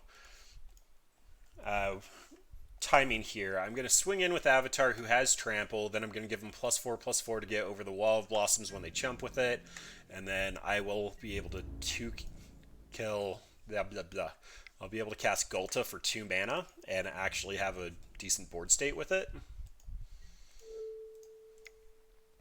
Ta-da! Stompy, stompy. 2 for 1. And there's a big boy.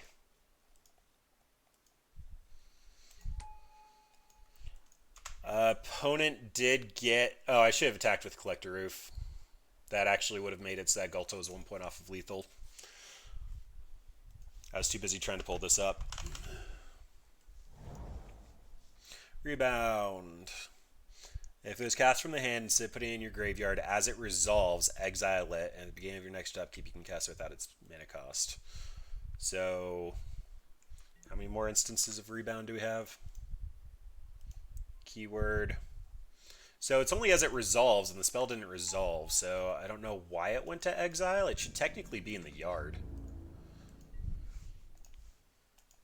Somebody smarter than me comment on that, because my brain's a little fried and I'm trying not to slow play my opponent. I am still ahead 3.5 minutes on clock, but I would prefer not to slow play my opponent. Alright. Cycling this means I can still play this and get in with Treetop. Opponent is potentially representing a path, so I think I'd prefer to have the Steel Leaf as a next turn play. If it's an Ephemerate, Soul Herder is going to become a 3/3, so I don't want to swing in with Collector Roof, although they're going to have to do something here. Why not? May as well just pseudo alpha. Okay, Death Touch gets to kill Gulta, but you're still kind of in chump block territory. Why didn't I get in with Dryad Militant? Because Coiling Oracle is just going to eat it for free? Okay. Sure, Wrath your board. Deal 12 to you, and put out a pseudo-evasive blocker with 2 bears. Any 2 threats are lethal. And also have a Treetop Village. I like where that's at. Another Jace. Nope, there's a Thragdad. So they need to... Nope, they're dead. Treetop Village, your gorgeous, gorgeous land.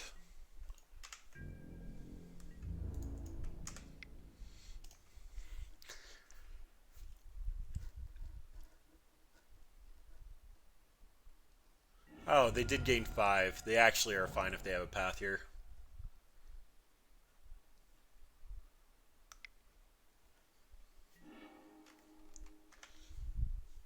That's rough. Then they block the treetop. They get into 3/3 blocker. Or they just eat a creature for free.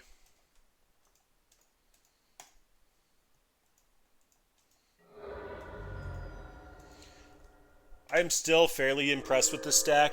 The Soul Herder deck really just eats these mid-range decks for breakfast. it is showing kind of what we're able to do with an aggressive start.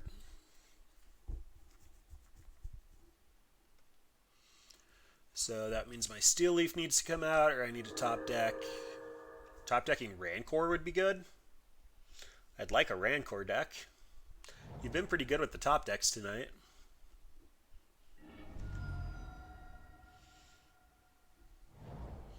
Another Galto would probably be fine. I run out Steel Leaf and then have 7 power on the table. Oh, and they pick up Path. Yep, this is probably the end.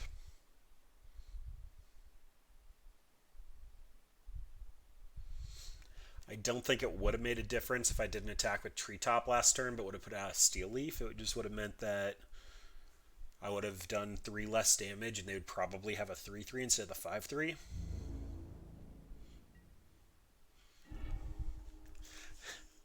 Oh, Dak, you're so kind tonight. Opponent doesn't have any artifacts, so I'm just going to get in with Oof.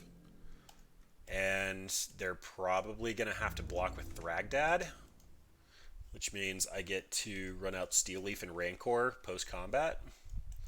It's possible they just take it, or it's possible they chump, but if they find a Soul Herder, they're really in Happy Town. Yep, that's fine. Honestly, that was the plan.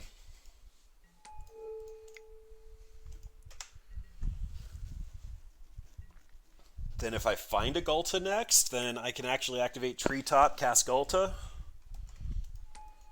Although that's Frown Town right there. That is where everybody goes to be sad. They have to walk there with only one shoe. It's super depressing. Yep, gain 5 life, get a 3-3. Aspect? Experiment 1. Yeah, that doesn't really do it. So I swing in, Thragdad blocks. Every turn they're going to get bigger. I attack him like this, run out Experiment 1. I'll probably have to suit up Treetop next turn. And they just block with the 3-3. They're not actually going to sack Thragdad, so I should actually get in with Steel Leaf this turn. If they block with Thragdad, they'll just E-Wood and pick it up.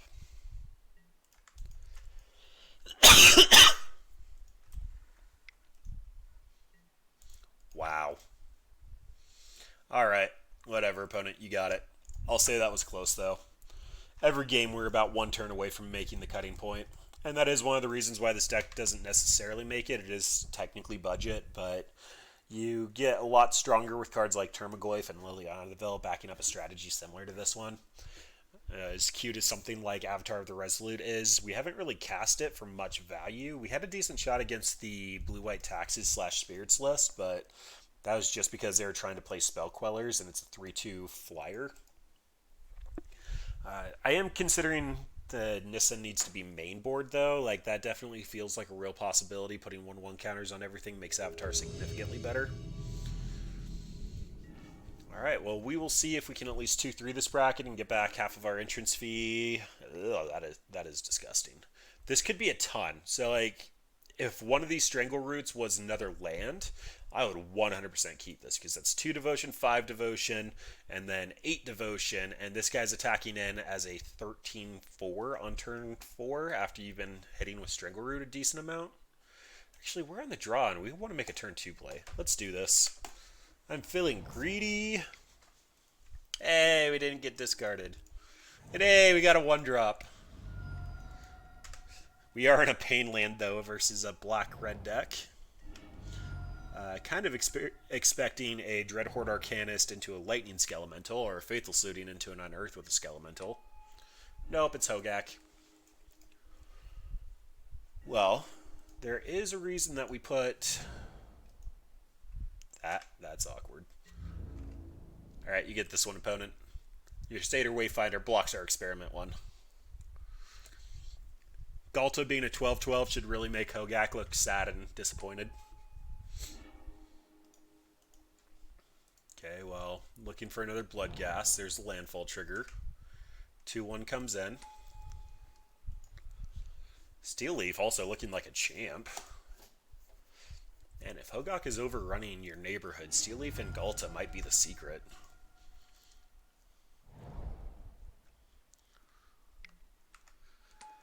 And there's a carrion feeder. So, haven't seen the combo yet, although this is the 8/8.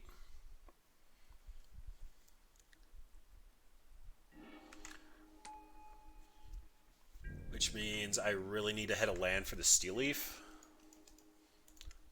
Bad scoos. That's a really bad scoos.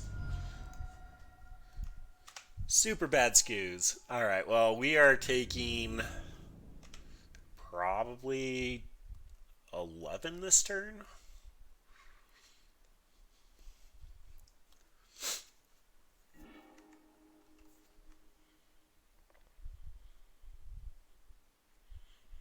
Interesting sequence in there. They might have another way to pitch a Bloodghast to the yard. I'm expecting them to Faithless Looting, discard another Bloodghast, and make a landfall drop.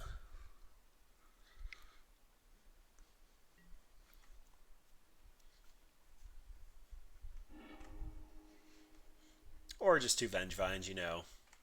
Casual 8 damage. Still hasn't come in yet, though, so... Strangleroot Geist blocks, I take 7. Run out of Steel Leaf. If opponent shocks themselves here, we might actually be able to cheese something. Alright, well... Trample means this only blocks 1 damage, and if they intended on growing this, then they get to grow it. Yep.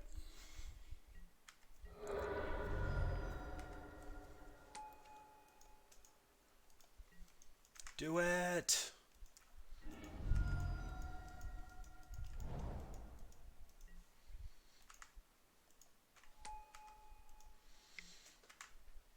And a Shriekhorn. Alright.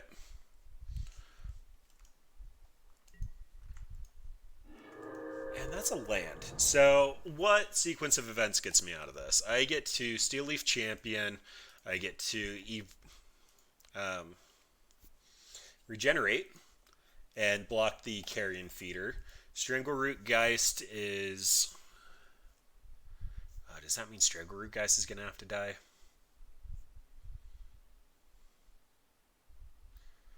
Because I'm going to take 1 here. I'm probably taking the full 8 from Hogaak, which means... yeah, Strangleroot Geist is going to have to die. But if opponent overcommits, then we can potentially, and we make a land drop, we'll have 7 Devotion and have a pseudo-evasive 12/12 going at them, and the 1/1. Alternatively, I just find a Rancor and get Trample with the Strangleroot Geist.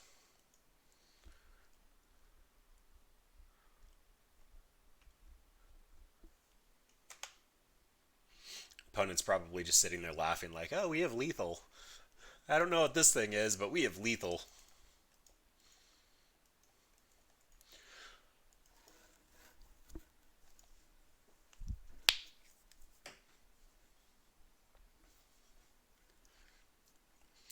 It's definitely a 13 stream when your opponent's reading Steel Leaf Champion for this long. Especially when they have very, very lethal on the table. If they just cast 2 creatures, Vengevines comes back and I have no shot. I guess I could have actually Scavenging Ooze that turn, ate the Vengevines, thrown that in front of the Carrion Feeder, and... I don't know, just sacrifice Experiment 1. It's only 1 Devotion, but it would save me 3 life, and I'd gain a little bit of life off the skews. No, it would be life neutral on the skews because I'd have to pay a life to get a green.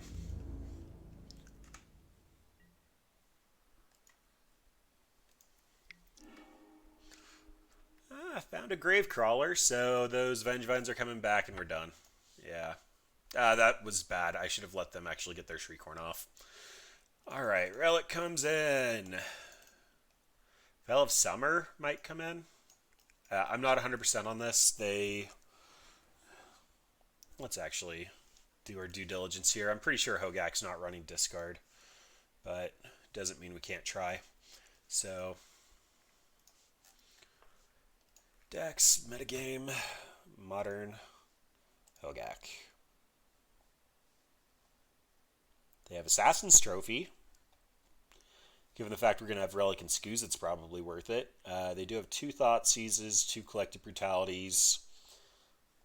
Yeah, I honestly don't care. So that's good against discard on the play. What am I actually cutting, though? So Dryad Militant makes it so that Faithless Looting doesn't go back into the yard. Hex Drinker's still a win condition, as well as being a 6/6 pro everything blocker. Aspect can still one-shot them. Vines is kind of bad. They're not going to try to remove our creatures, and 2 mana for 4/4 isn't very good. Dismember's quite bad. It can take care of Carrion Feeder, but that's about it. So that means probably a... I don't care about Leyline of the Void. Sure, 1 Veil of Summer is a cantrip. Why not? We just want a Gulta. We want our big land Dargon to take down their Necropolis. Okay, I like this. I like this a lot. What is the exact text on Force of Vigor? Destroy up to... Okay, that doesn't work. So always have to hold up mana for Relic. Dryad Militant also means that all the random stuff like Assassin's Trophies don't go to the yard, which makes it a little harder to delve for Hogaak.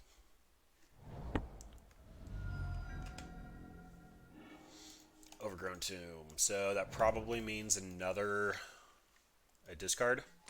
So right now it's going to be this. Just to make sure nothing hits the yard.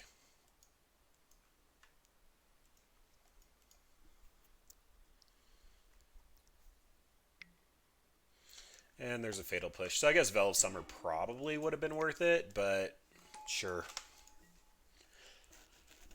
Sequencing there was to bait removal. Taking the shock on turn 1, especially against an aggro deck like ours, is a huge tell, so I'd prefer them to think that they're going to have to deal with at least one of these. And then that leaves up Hex Drinker to actually be a threat. And hard casting a creature that can't block. Probably a good sign for us.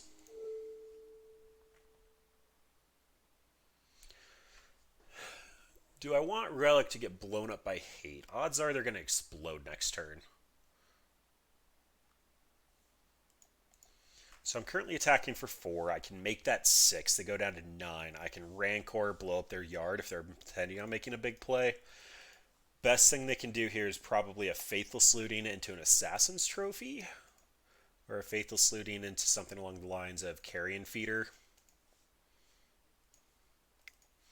Sure. Opponent can't block here. Let's just commit more to the board.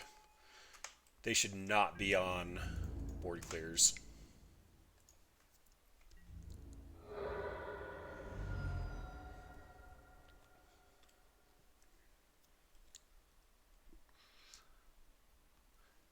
And honestly, they discard a couple of Grave Crawlers. Big whoop, they can't block. Carrion Feeder can't block.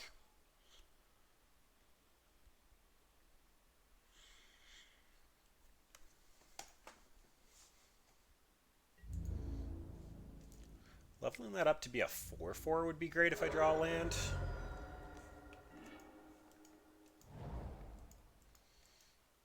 Alright, you gotta make that a decent size.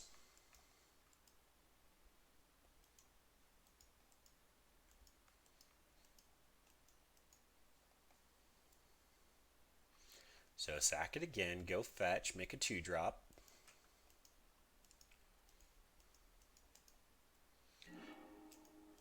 Okay, or just pass and kind of show me that you're intending to Assassin's Trophy.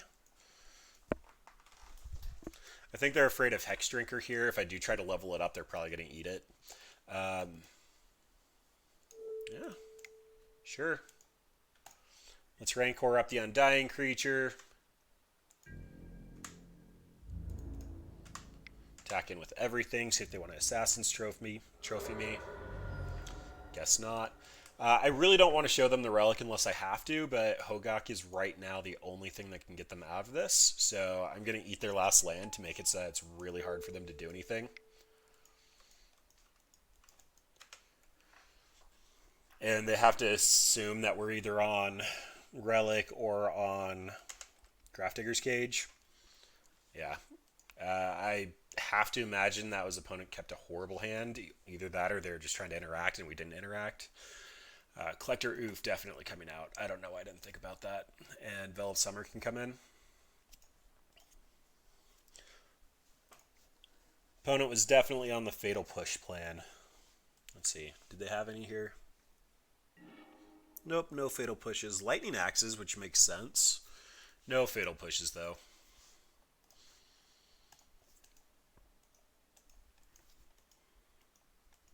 Alright, currently 1-1, and we have Galtas in our deck. The King of the Landargans.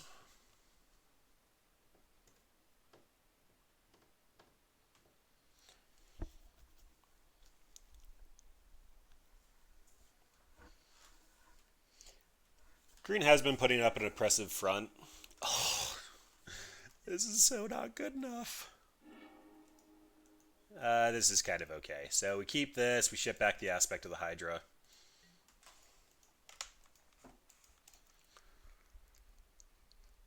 And hopefully this doesn't get too busted. So I'm not going to Relic on one so that I can actually pop it.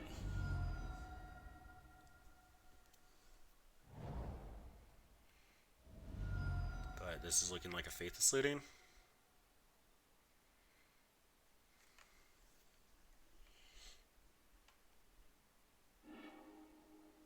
Discarding Gravecrawler and Hogaak. Alright, so they got a pretty decent start.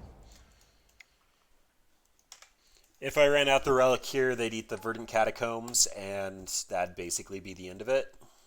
So hopefully they just don't get to go off here, and I get to pop the Relic. Eat their yard. If they were planning on using instants or sorceries to fuel the yard, it's not really going to work. Dryad Arbor for turn. Interesting.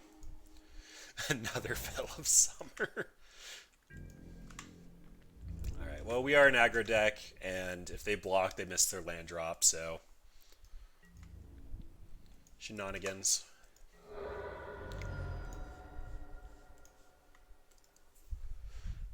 Then they have some pretty good stuff in the yard, so hopefully this Relic will go the distance.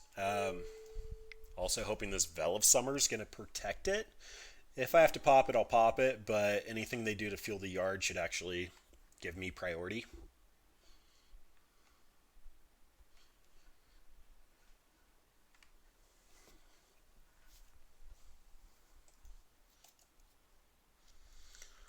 Alright, opponent, what you doing?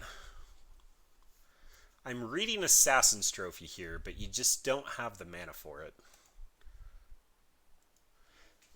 The only thing I can imagine at this point is either a Lightning Axe or a Fatal Push and trying to figure out if the Militant was worth it. It wouldn't fuel the yard, and it would... I mean, it takes away our clock. We only have a couple of cantrips.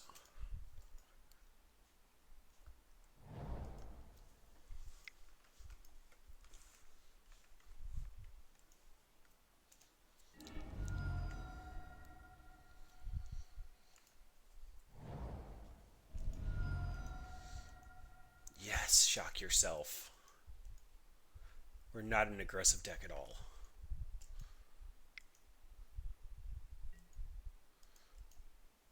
Lotleth Troll. So they can discard their hand, but right now they can't convoke.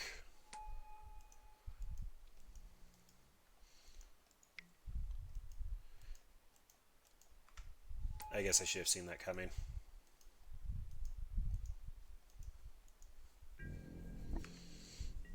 Alright, well, I'm firing this off as a cantrip. We need to get some pressure going.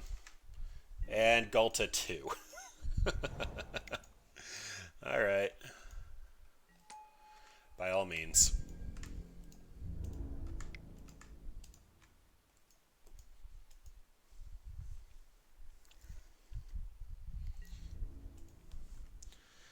Yep, they're not blocking with the troll. Makes sense.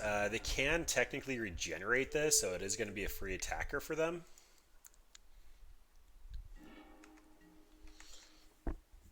I guess Strangleroot should have been on blocking defense, just because I'd prefer that he dies and it'd keep their stuff back.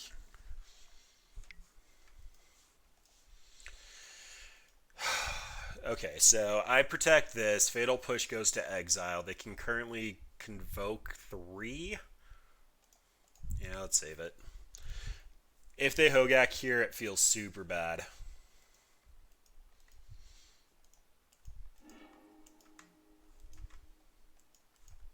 And Treetop is not the best. Like, it's almost actively bad here.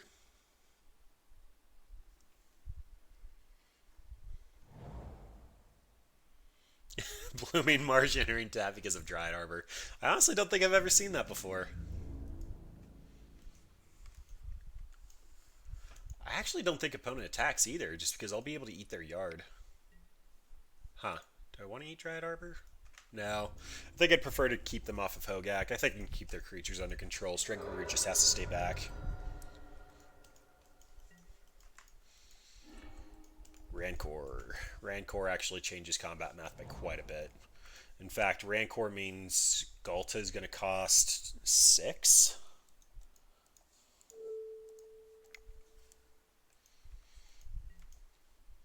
I'm going to eat their yard before they have an opportunity to put something else in there.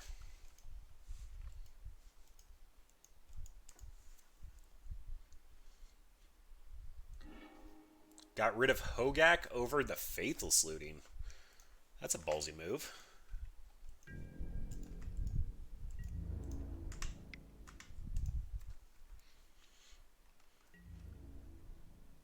Well, the Strangleroot is currently trampling for 3 damage, which is pretty much a third of your life. It's going to come back bigger. I suppose that's fair.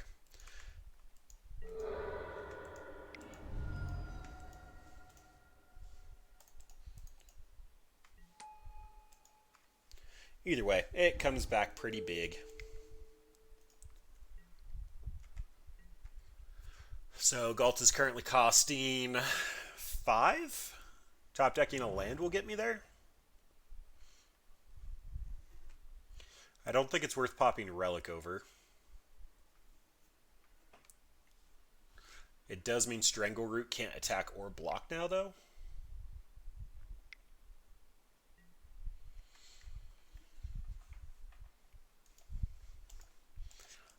If opponent would have cracked the fetch land and paid with Blooming Marsh, they actually could have Hogaaked here before I had priority. So that must mean that they don't have it. Discarding Force of Vigor? Okay. Some good sideboarding decisions were made. I think I just want to get Galta out. I'll take the 2 from you. Treetop Village does give me 3 power for Galta, but tapping itself also requires 3 mana, so it's kind of neutral in that regard. And that means that Galta is going to cost 4, which means I get to do it next turn. Let's just eat your yard. No choices are better than choices. Then slamming Galta next turn should be game.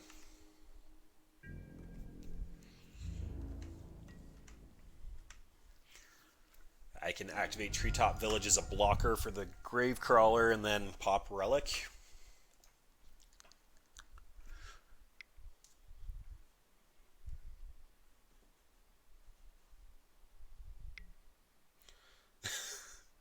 Okay, sure. That's almost mana neutral for me, so that's fine.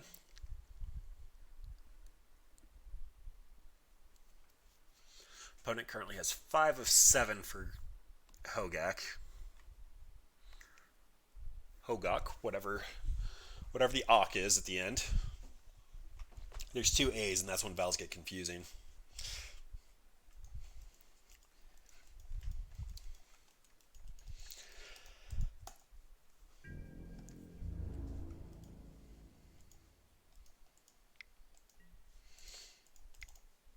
I don't know if he forgot about Treetop Village or he has something he wants to do with the Treetop Village, but I'm 100% eating Gravecrawler and then popping Relic.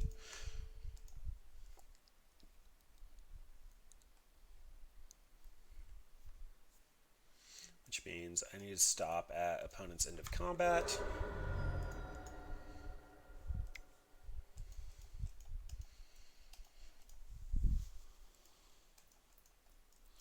And this might give the opponent the opportunity to do whatever they need to do, but I honestly feel like it's my best shot of actually closing this game out. Like right now, I got to cast Steel Leaf into Galta, and opponent's at 6. Steel Leaf.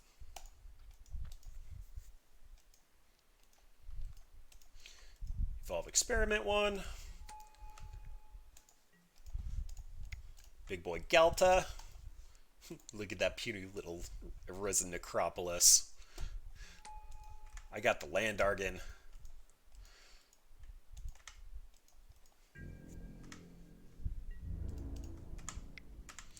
I do get a Regenerate Experiment 1 if they block with Lotless Troll and discard something to it. So pretty easy get in there, and then that means Experiment 1, or that means Striggle Roots getting in fairly safely. Yep. No surprises there. None at all.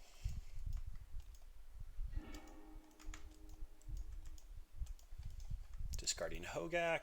Sure, you got it.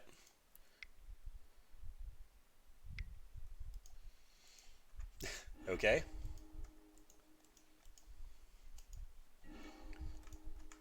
Yep.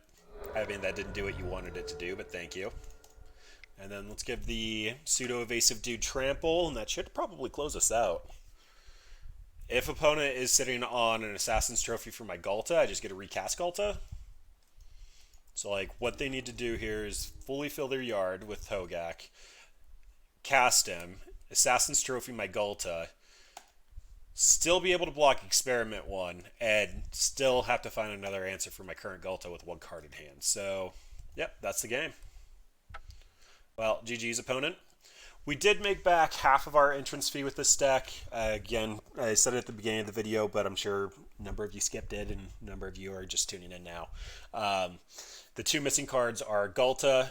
I kind of like Galta. It kind of just makes you cringe a little. We did see Frowntown versus the Teferis. Teferi made all of our buff spells super awkward. Getting an aspect of the Hydra is probably our most common kill, and we only did it once, if that. Like, really surprised to not see that go through.